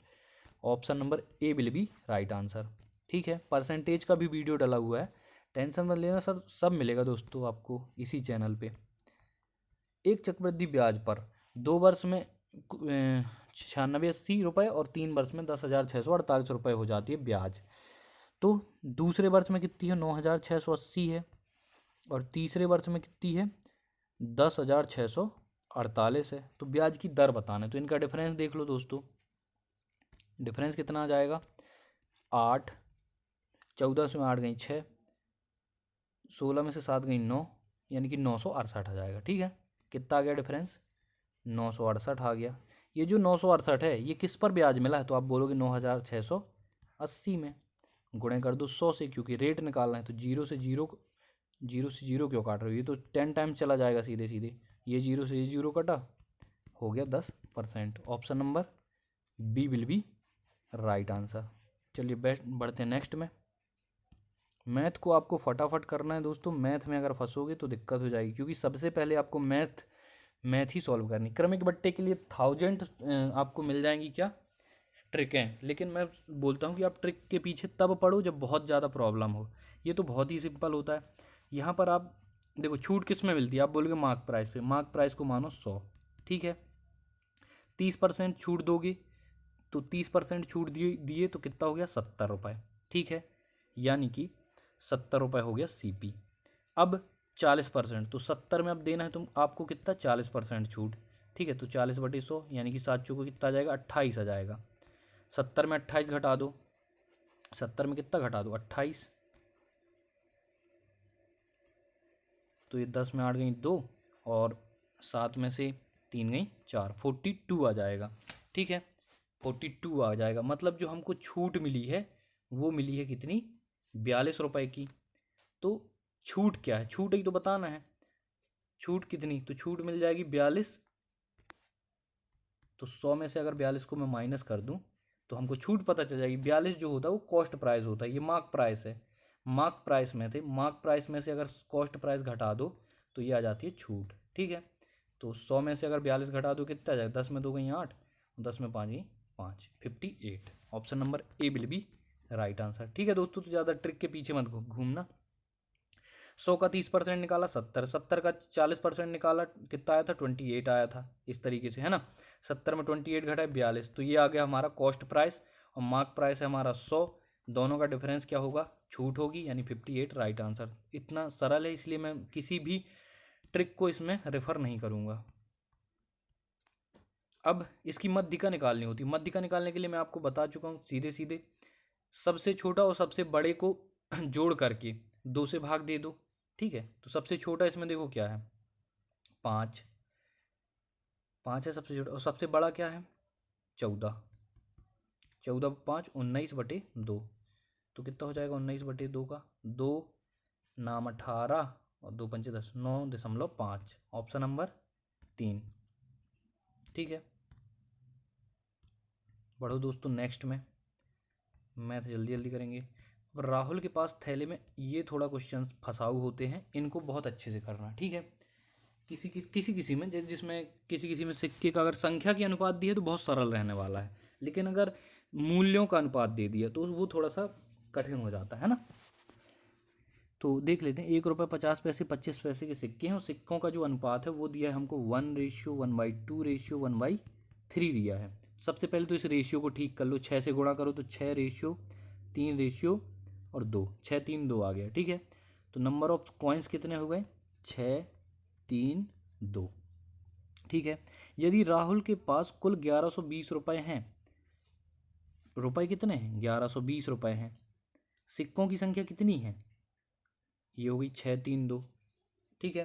तो 25 पैसे के सिक्कों का मूल्य ज्ञात करो, सिंपल सा। अब ये बताओ, ये सिक्कों की संख्या है ना, ये किसकी संख्या, सिक्कों की संख्या। अगर आपके पास 6 सिक्के होंगे 1 1 रुपए के, तो कितने रुपए हुए, आप बोले सर 6 रुपए हुए, ठीक है, समझते चलना। फिर मैंने बोला आपके पास 50 पैसे के 3 सिक्के हैं, तो आप बोलोगे तो रुपए कितने हुए, आप बोलोगे सर 1.5 रुपए। 50 पैसे के 3 सिक्के हैं तो 1.5 रुपए हो गए, रेशियो पे चल रहा है काम। फिर मैंने बोला आपसे कि 25 पैसे के आपके पास दो 25 पैसे के 2 सिक्के हैं, तो आपके पास कितने पैसे हो गए, आप बोलोगे सर 50 पैसे, यानी कि 0.5, ठीक है। ये हो गया 0.5, इसकी 1/2 भी लिख सकते हो, कोई दिक्कत नहीं है। 0.5 हो गया मतलब 98, और ये क्या है 1.5 मतलब 1.5 रुपया, और ये 6 रुपया। अब इनके हटा दो, थोड़ा सा परेशानी हो रही हुई दशमलव को, तो 10 से क्या कर दें इसमें गुणा, तो ये हो जाएगा 60, ये हो जाएगा 15, और ये हो जाएगा 5, ठीक है।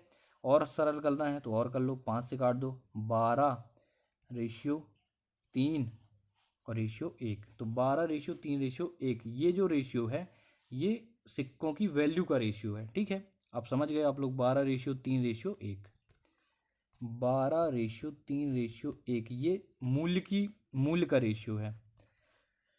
अब इनको जोड़ो, कितना हो 12 3 15, 16 हो गया, रेशियो को जोड़ोगे 16, लेकिन ये 16 ना होकर के कितना है 120, 112 1120 है, कितने का गुणा किए, आप बोलोगे सर 70 का।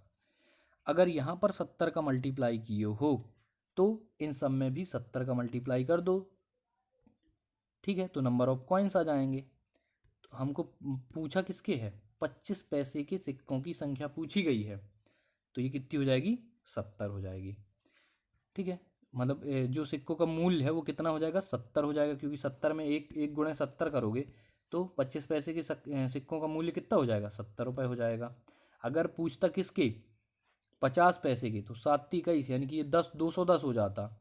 अगर पूछता है आपसे किसके 1 रुपये के, तो 12 7 84 840 हो जाता, और इन तीनों को जोड़ोगे तो 1120 आ जाएगा। तो इस तरीके से दोस्तों लॉजिक को पकड़ना, कभी भी रटने की कोशिश मत करना, ठीक है। तो इसका राइट आंसर तो मैंने बताया नहीं, कितना हो गया अपना 70, ऑप्शन नंबर 4। चलिए नेक्स्ट में 68 पेज नंबर पे है अपना ये। इसमें क्या किया गया है कि एक गोले को पिघलाया गया है और फिर उसका शंकु बना दिया गया है। तो त्रिज्या पूछिए, तो देखो चाहे गोले को पिघला के उसका शंकु बनाओ या बेलन बनाओ, उसके आयतन में चेंज नहीं होगा, आकार चेंज होगा लेकिन आयतन चेंज नहीं होगा। तो इस प्रॉपर्टी का यहाँ पर यूज कर लो। गोले का आयतन क्या होता है 4/3 पाई, और त्रिज्या की क्या दी है 12, तो पाई r³ होता है, यानी कि 12 × 12 × 12, 4/3 पाई आर क्यूब। इसका जो आयतन है बराबर होगा शंकु के आयतन के।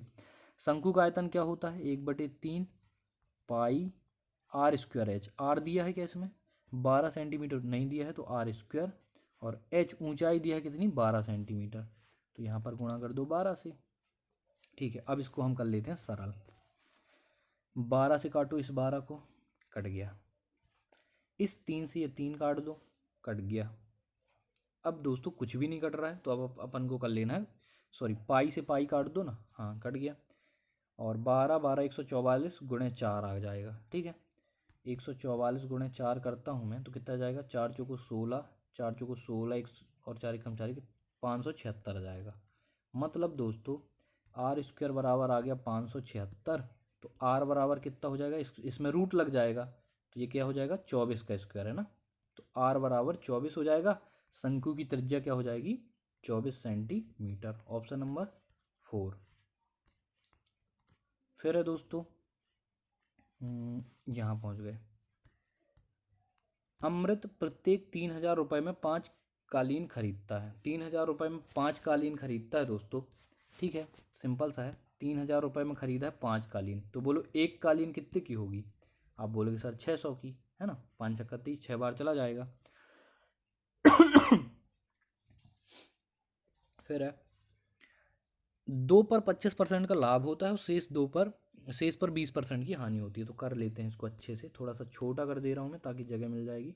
ऐसे आपने क्या देखा? एक का मूल्य है 600।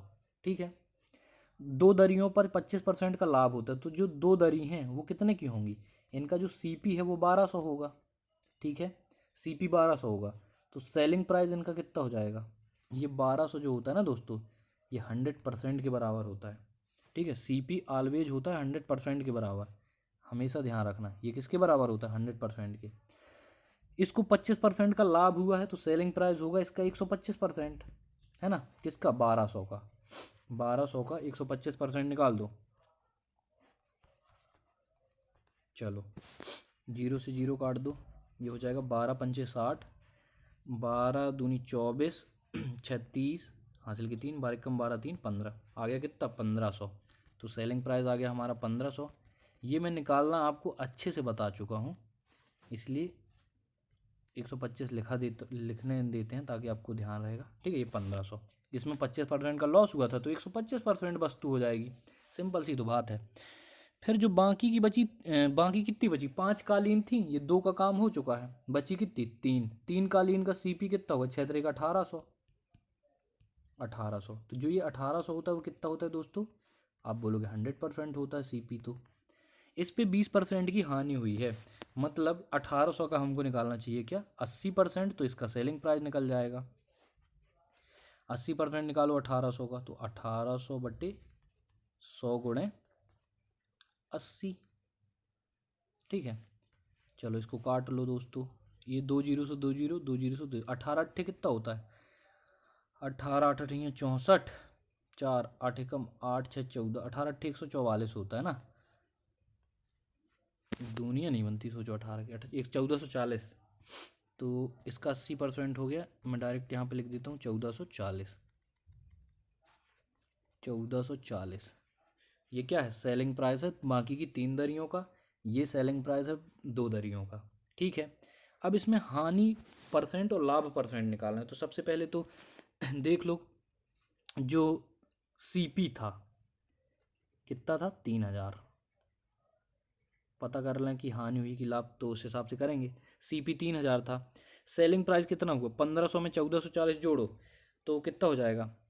5 4 9 2, 2940। जो सेलिंग प्राइस है वो हो जाएगा 2940। ठीक है, दो देख सकते हो दोस्तों, 2940 सेलिंग प्राइस है, कॉस्ट प्राइस 3000 है। इसका मतलब यहाँ पर धंधे में अपना क्या हो गया? नुकसान हो गया। ठीक है, कालीन भैया की कालीन में नुकसान हो गया है। ठीक है, तो 2940। अब इसकी अपन को क्या निकालना है? लाभ या हानि परसेंट। तो निकाल लो दोस्तों। सीपी क्या है? 3000। एसपी क्या है? 2940। डिफरेंस कितना हुआ दोस्तों? 60 रुपये का। 60 रुपये का डिफरेंस हुआ। ये कितने में लॉस हुआ है? 3000 पर गुणे 100। ये 2 जीरो से ये 2 जीरो ख़त्म, ये 0 से ये 3 दूनी 6, यानी कि 2% की क्या हो गई है दोस्तों यहाँ पर हमको नहीं, कालीन भैया को हानि हो गई है, 2% की हानि। ठीक है, बढ़ते हैं अगले पे।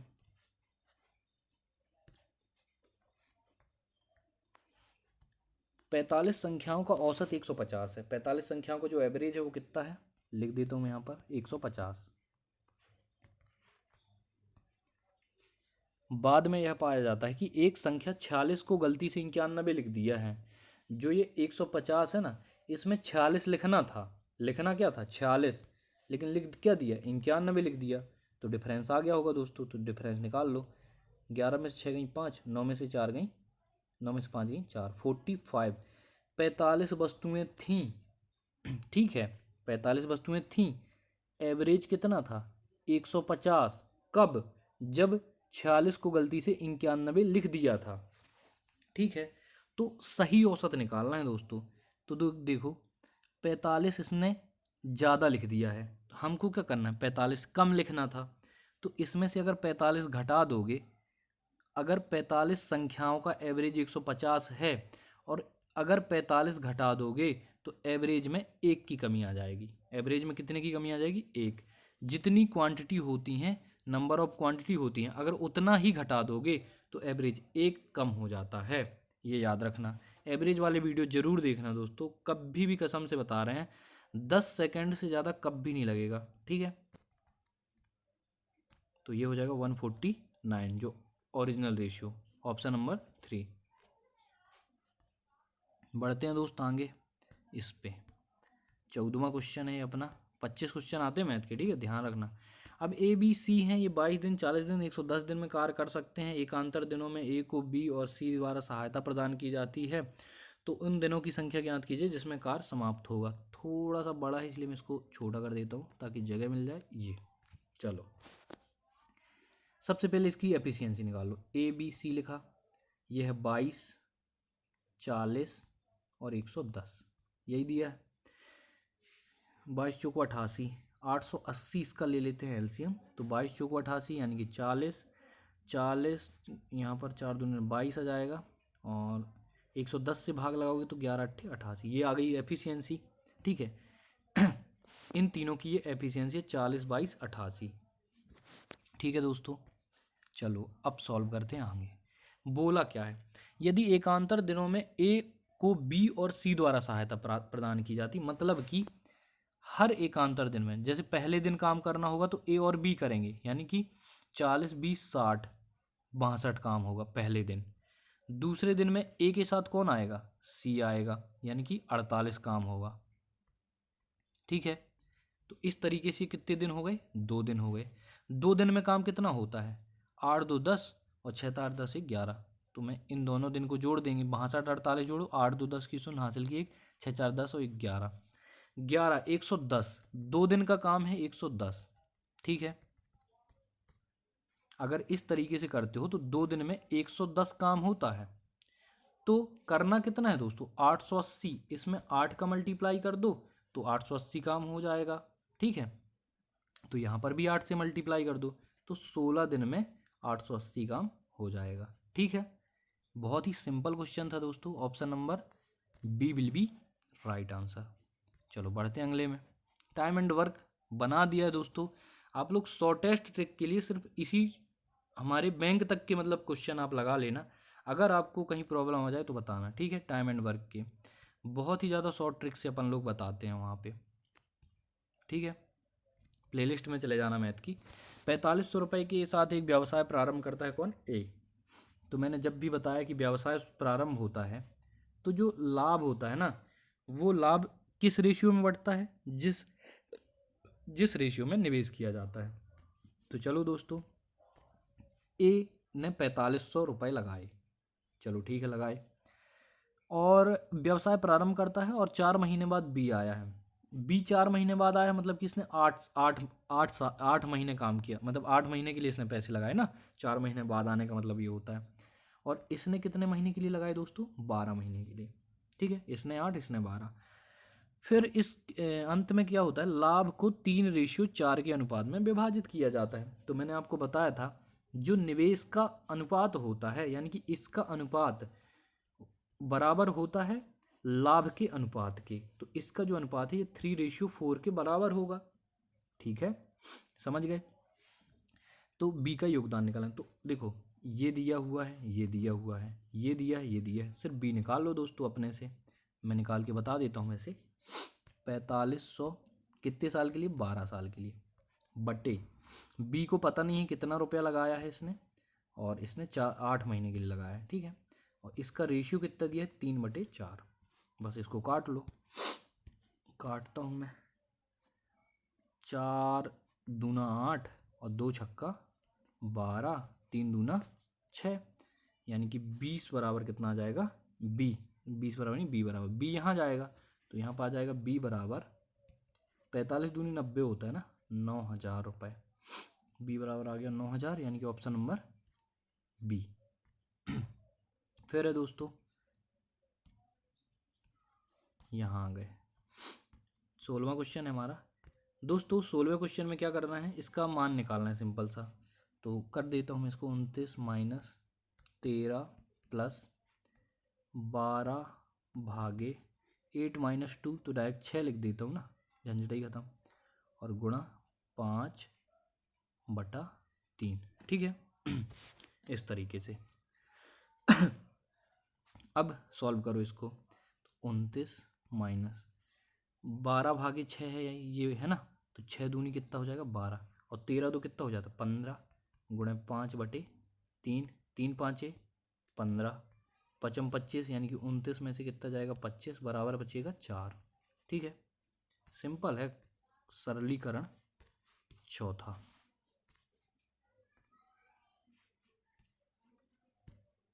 अब ये दोस्तों बहुत ही ज़्यादा सरल क्वेश्चन होते हैं, बस थोड़ा सा दिमाग लगाना होता है। क्या? थोड़ा सा। ये कैसे खुल रहा है यार? इसमें तो सन ही पता ही नहीं चलेंगे। हाँ ठीक है, फिर भी काम चलाते हैं, देखते हैं शायद दूसरा हो। नहीं दोस्तों, एक ही है। चलो, इसमें ये बताना है 1999 और 2000 में निर्यात की गई बोरियों के बीच का अंतर कितना है। तो दोस्तों मैं आपको लिख के बता देता हूँ। ये जो है ये 1999 है, ठीक है, और ये 2000 है। ठीक है,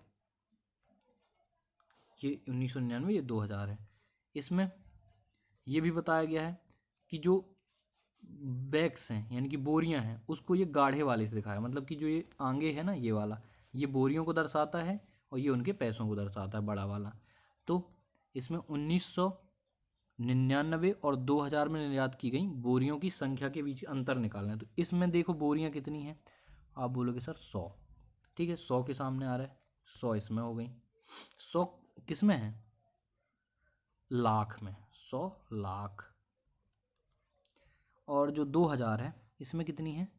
200 लाख। तो इन दोनों का डिफरेंस निकालना है। 200 लाख में 100 लाख जाएंगे, कितना बचेगा? 100 लाख। तो थोड़ा सा दिमाग लगाना, बाकी बन जाएगा। तो ऑप्शन नंबर कौन सा सही हो जाएगा? ऑप्शन नंबर दूसरा। ठीक है, ये यहाँ पर ऑप्शन दिए हुए ये है। ठीक है, नेक्स्ट दोस्तों ये वाला। ये किससे है? तो ज्योमेट्री से आ गया क्वेश्चन दोस्तों। यदि किसी आयत की लंबाई और चौड़ाई का अनुपात दिया हुआ है और इसका परिमाप बताया, मतलब कि A/B दिया है, कितना? 3:2। ठीक है, तो परिमाप कितना होता है? 2 लंबाई गुणे लंबाई धन चौड़ाई, यानी कि 3x + 2x, यही होता है। 2 लंबाई धन चौड़ाई बराबर परिमाप होता है, तो 20 के बराबर होगा। ये 3 2 5x हो जाएगा और 5 दूनी 10x हो जाएगा। तो x बराबर कितना आ जाएगा दोस्तों? आप बोलोगे 2। तो क्षेत्रफल निकालना है, तो लंबाई कितनी हो गई इसकी? x बराबर 2 है तो लंबाई 3x है, 3 दूनी 6 हो जाएगी। और जो विड्थ है वो कितनी है? 2x है, तो 2 दूनी 4 हो जाएगी। और अगर इनका क्या निकालना है? क्षेत्रफल, तो लंबाई गुणे चौड़ाई कर दो, 6 चौको 24 centimetre square. 24 centimetre square. Option number कौन सा सही हो जाएगा? ए। बहुत ही ज़्यादा इजी था दोस्तों ये तो। फिर है ये वाला। इसमें क्या बोला गया दोस्तों? हाँ, PQ और QR दिया है। तो PQ क्यू आर दिया है, इसको ऐसे लिखा करो आप लोग, ठीक है, पी क्यू क्यू आर।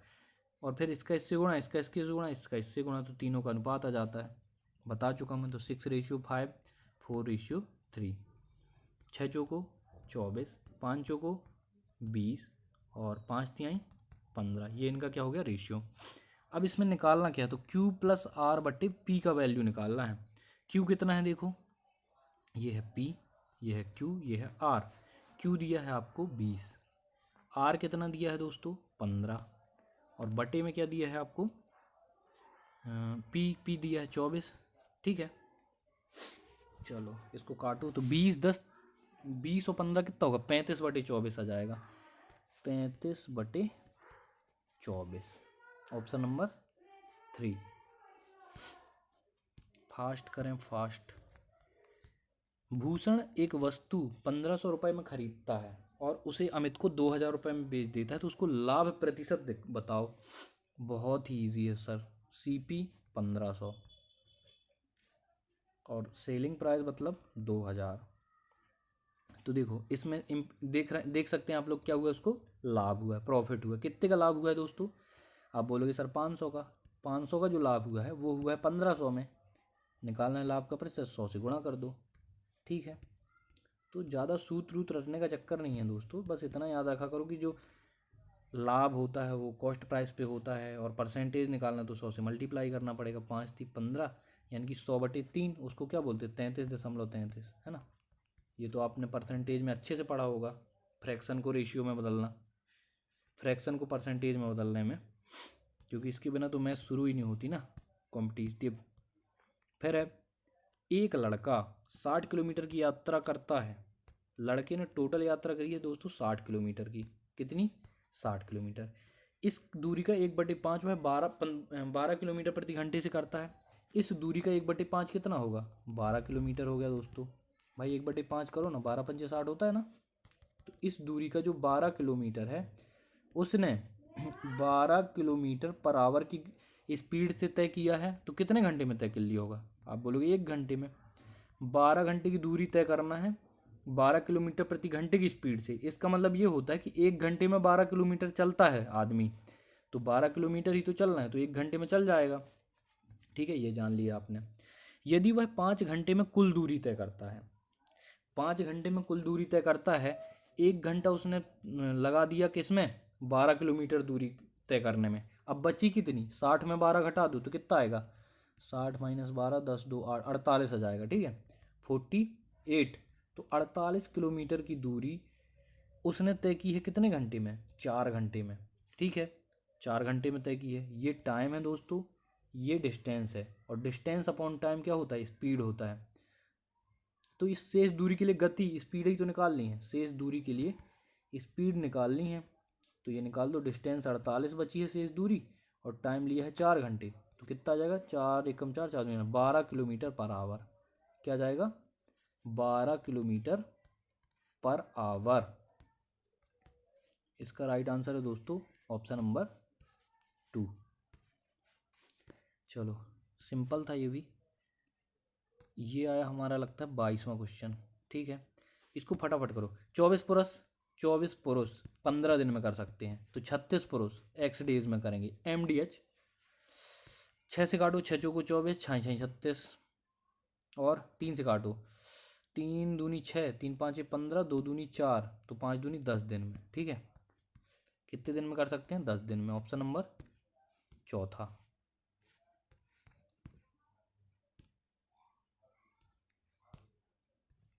अब ये देखो, एक कार की गति 120 किलोमीटर प्रति घंटा है, यह 18 सेकंड में कितनी दूरी तय करेगी। दोस्तों बस इसमें लॉजिक ये आ है कि जो दूरी है ना वो किलोमीटर प्रति घंटा में दी है, और टाइम दिया है 18 सेकेंड, तो इसको मीटर पर सेकेंड में चेंज कर लो ना, 5/18 से मल्टीप्लाई करते हैं, ठीक है। काटो, 6×3 = 18, 6 दूनी 12, 20 आ गया। अब ये नहीं कटेगा, मतलब 20×5 = 100/3 आ गई क्या आपकी, 100/3 आ गई है आपकी दूरी, 100/3 आपकी दूरी आ गई है। और निकालना क्या है, 18 सेकेंड में कितनी दूरी तय कर सकती है, 18 सेकेंड में कितनी दूरी तय कर सकती है। तो ये चाल है ना, स्पीड है 100/3 स्पीड है, बस इसको अपन ने चेंज कर लिया किसमें, ये मीटर पर सेकेंड में है। ठीक है, तो इस स्पीड बराबर होता है डिस्टेंस अपॉन टाइम, और इसमें डिस्टेंस निकालनी तो डिस्टेंस बराबर लिखना पड़ेगा, डिस्टेंस बराबर होता है दोस्तों स्पीड इनटू टाइम। ठीक है, ये फॉर्मूला यूज कर लो, डिस्टेंस अपन को निकालनी है, स्पीड आपको पता है 100/3 है, इनटू टाइम दिया है 18 सेकंड। काट लो, काट लो मतलब सरल कर लो। ठीक है, 3 छंग 18, 600 100, मतलब 100 में 6 का गुणा करोगे तो डिस्टेंस आ जाएगी 600, और ये है किसमें, मीटर में। ठीक है, ऑप्शन नंबर तीसरा।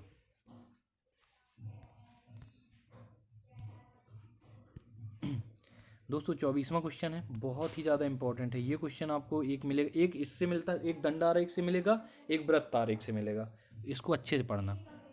देखो, एक विद्यालय में 700 छात्र हैं टोटल, यानी कि जो 700 दिए, ये 100% की वैल्यू दी हुई है कितनी, 700, तो 1% की वैल्यू कितनी हो जाएगी, आप बोलोगे 7। ठीक है, ये 0 से 0 0 कट जाएंगे तो 1% बराबर 7 हो जाएगा। अब क्वेश्चन पे चलो, 1% की दूरी निकाल लिए, इसके बाद कुछ भी नहीं बचता है क्वेश्चन में। ठीक है, अब जैसा बोले कर दो, बिजनेस स्टैंडर्ड ये वाला, बिजनेस स्टैंडर्ड मतलब कि ये वाला सदस्य लेने वाले छात्रों का अनुपात निकालना है, तो छात्रों की पहले संख्या निकालो। 25% का मतलब कितना हो जाएगा, 25 गुणे 7 है ना, 25% बराबर क्या हो जाएगा, 25 गुणे 7, 7 पना 35, 3 बचा 7 दूनी 14 15 16 17, 175 हो गई। तो 175 हो गई बिजनेस स्टैंडर्ड वालों की संख्या। फिर द हिंदू की सदस्यता, द हिंदू ये वाले हैं, यानी कि कौन से वाले कहलाए, ये वाले 30%, तो 7 21 यानी कि 210 हो जाएंगे। इन दोनों का रेशियो निकाल लो। ठीक है, 30% की वैल्यू निकालना है, अगर 1% 7 है तो 30% क्या हो जाएगा, 7 गुणे 30, तो 7 21 210 हो जाएगा। ठीक है, इनका रेशियो निकालो, 5 से काटो इसको, 5 × 15 5 25, 5 को 20, 5 दूनी 10, 3 से 7 से काटो, 7 6 42, 7 पना 35, तो 5/6 आ जाएगा इसका रेशियो। दोस्तों 5/6 ही है, ध्यान देना, 5/6, क्योंकि आपको ऑप्शन में 6/5 भी मिलने वाला है, तो 5:6 राइट आंसर हो जाएगा। बढ़ते हैं आगे दोस्तों, यहाँ पर ये तो वही क्वेश्चन है ना, नहीं नहीं नहीं, ये दूसरा है, मतलब उसी में से दूसरा क्वेश्चन है, इसमें 2 क्वेश्चन है। 1% की वैल्यू आप वही रहेगी, इसमें भी 7 ही रहेगी क्योंकि 700 दिया है। ठीक है, बस इसमें ये चेंज कर दिया क्वेश्चन, कितने छात्रों ने समाचार पत्रों की सदस्यता ली नहीं ली, मतलब ये नो सब्सक्रिप्शन वाले कितने हैं। तो देखो 1% कितना है, 7 के बराबर, नो सब्सक्रिप्शन वाले हैं 30%, तो 30% की वैल्यू कितनी हो जाएगी, 7 गुणे 30। ठीक है, तो 7 21 यानी कि 210, इसके लिए राइट आंसर क्या होगा, 210 होगा, ऑप्शन नंबर 4। ठीक है, नेक्स्ट चलो। हाँ दोस्तों, यहाँ से आ जाती है अपनी हिंदी। अब अपन ने गणित पढ़ लिए, तो हिंदी में मैं आपको बता दे रहा हूँ, लूसेंट से वर्तनी, समानार्थी, समानार्थी मतलब पर्यायवाची। ठीक है, पर्यायवाची, विलोम,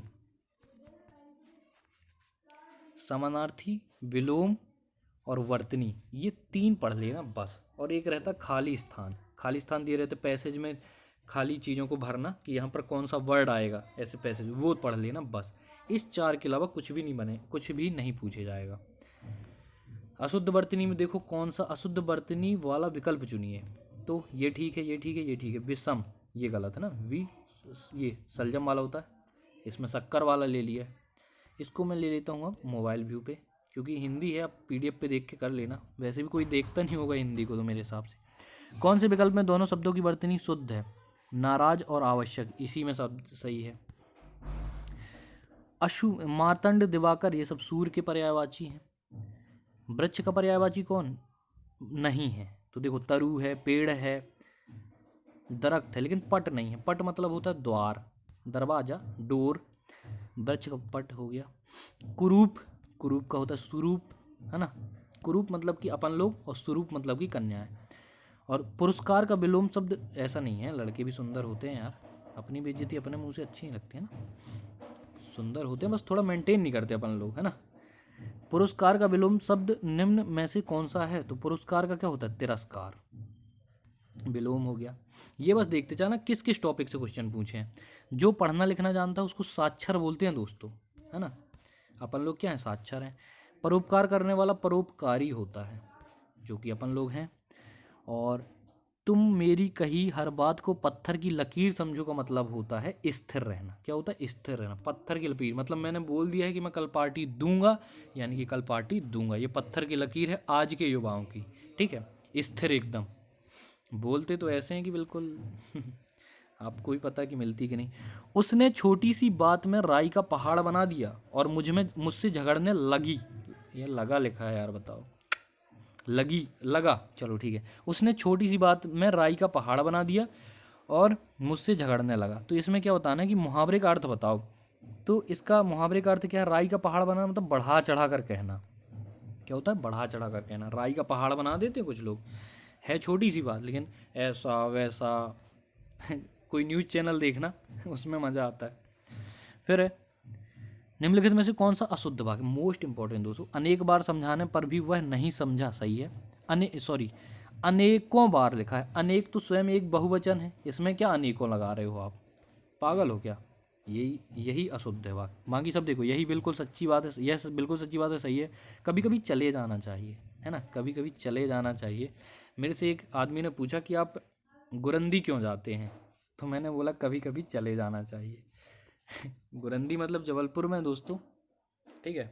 आप लोग सर्च करना कि ये किस लिए फेमस है। तो पूछा था ऐसे ही मेरे से, तो मैं बोला कि कभी कभी चले जाना चाहिए, है ना। चलो लौटो। निम्नलिखित में से कौन सा वाक्य शुद्ध है?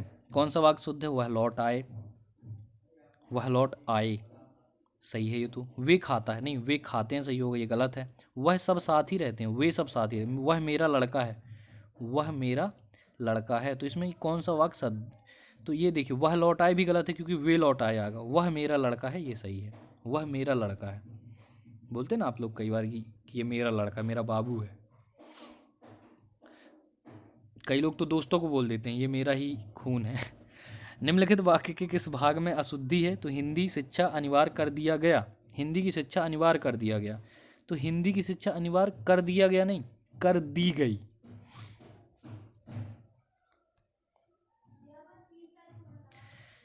इसमें भी शुद्ध रूप बताना। वाक्य का शुद्ध रूप क्या है? सीता को भारी प्यास। तो दोस्तों कोई वजन थोड़ी होता प्यास में। सीता को बड़ी प्यास लगी थी। सीता को महंगी प्यास गलत। उत्तम प्यास गलत। भारी प्यास। सीता को बड़ी प्यास लगी थी, बड़ी प्यास, बहुत ही ज्यादा प्यासी थी। कौन? सीता, ठीक है।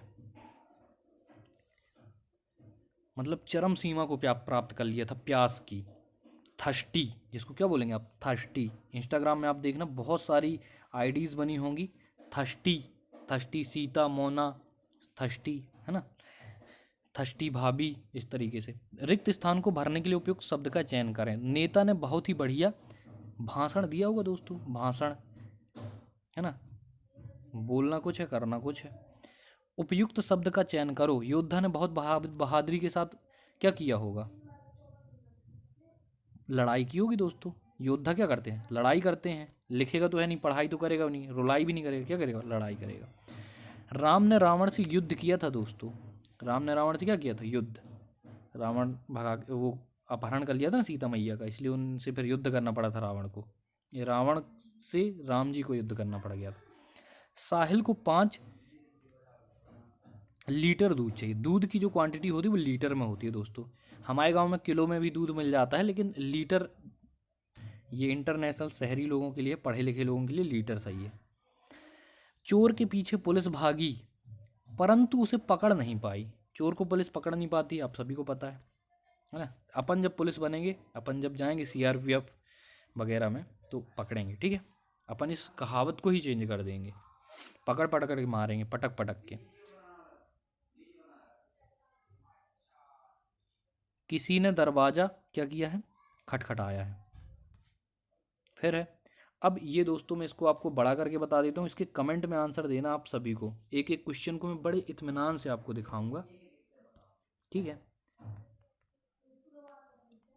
नहीं, मैं बता देता हूँ यार, पिछले वीडियो में भी छोड़ दिया था, है ना, दिक्कत हो जाएगी। पिछले वीडियो में छोड़ दिया था, इसमें भी छोड़ देंगे तो दिक्कत हो जाएगी। देखो पढ़ते हैं, ठीक है। नैतिक मूल्यों के माध्यम से राष्ट्र निर्माण की शिक्षा देना शिक्षा व्यवस्था का प्रथम एवं महत्वपूर्ण क्या है? महत्वपूर्ण इच्छा शक्ति है। इसका राइट आंसर क्या हो जाएगा? इच्छा शक्ति। ठीक है, पहला हो गया। दूसरे में देखना, इच्छा शक्ति है। निर्माण शब्द का शाब्दिक अर्थ है किसी रचना को बनाने के लिए एक खाका तैयार करना और आवश्यक सामर्थ्य जुटाना। क्या जुटाना? सामर्थ्य। दूसरे नंबर पे सामर्थ्य आ जाएगा। फिर है दोस्तों, और कठिन परिश्रम के साथ खाके के अनुसार संरचना तैयार करना। इसी प्रक्रिया में समय लगता है। धैर्य, प्रतीक्षा और तीसरे में धैर्य, प्रतीक्षा और क्या आ जाएगा? परिश्रम। धैर्य, प्रतीक्षा और परिश्रम परिश्रम, तो इसमें हो गया परिश्रम। फिर उसके आगे पढ़ते हैं। धैर्य, प्रतीक्षा और परिश्रम की आवश्यकता होती है। शिक्षा राष्ट्र निर्माण का एक उपक्रम है जिसके माध्यम से हम अधिकतम क्या कर सकते हैं? अधिकतम संसाधन। चौथा नंबर इसमें क्या आ जाएगा? संसाधन आ जाएगा। अधिकतम संसाधन तक निर्माण कर सकते हैं, बशर्ते कि इसके लिए हमारे प्रयास और दायित्व क्या आ जाएगा? प्रयास और दायित्व, आगे बढ़ते हैं उसको, प्रयास और दायित्व मजबूत हों। दूरदृष्टि और नियोजन के बिना रचनात्मक युवा मस्तिष्कों में राष्ट्र निर्माण का बीज नहीं डाला जा सकता। दोस्तों टेलीग्राम पे जुड़ जाना, वहाँ 10+ में इस तरीके के आपको पैसेज दूंगा जिसको आप लगाना, खुद से ट्राई करना, और बेसिक ट्रिक भी बताई जाएंगी वहाँ पर आपको टेलीग्राम पे। तो वहाँ आप जुड़ जाना, वहाँ आपसे फिर ये जल्दी जल्दी बनने लगेंगे। इनको गलत नहीं करना दोस्तों, क्योंकि देखिए 5 क्वेश्चन हैं। लोग उनसे दर्द पूछो जो 2018 वाले मेरिट लिस्ट में 1 नंबर से बाहर हुए हैं, उनका दर्द पूछो आप।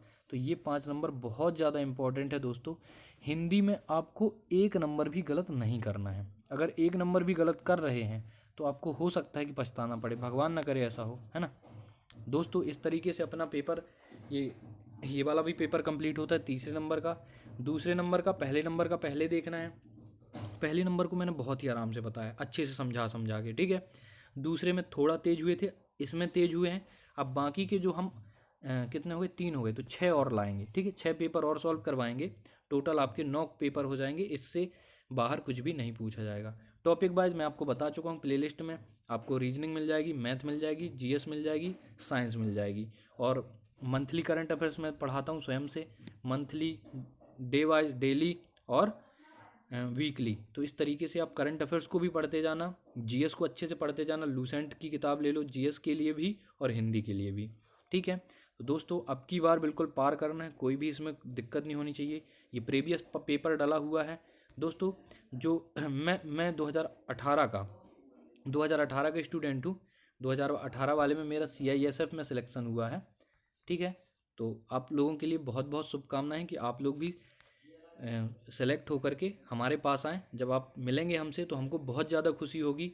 और अगर आपने ये बोला कि मैंने आपके पेपर को पढ़ा था, तब तो मतलब मेरे लिए और भी गौरव की बात होगी। मिलते हैं दोस्तों अगले वीडियो पे। जय हिंद, जय भारत।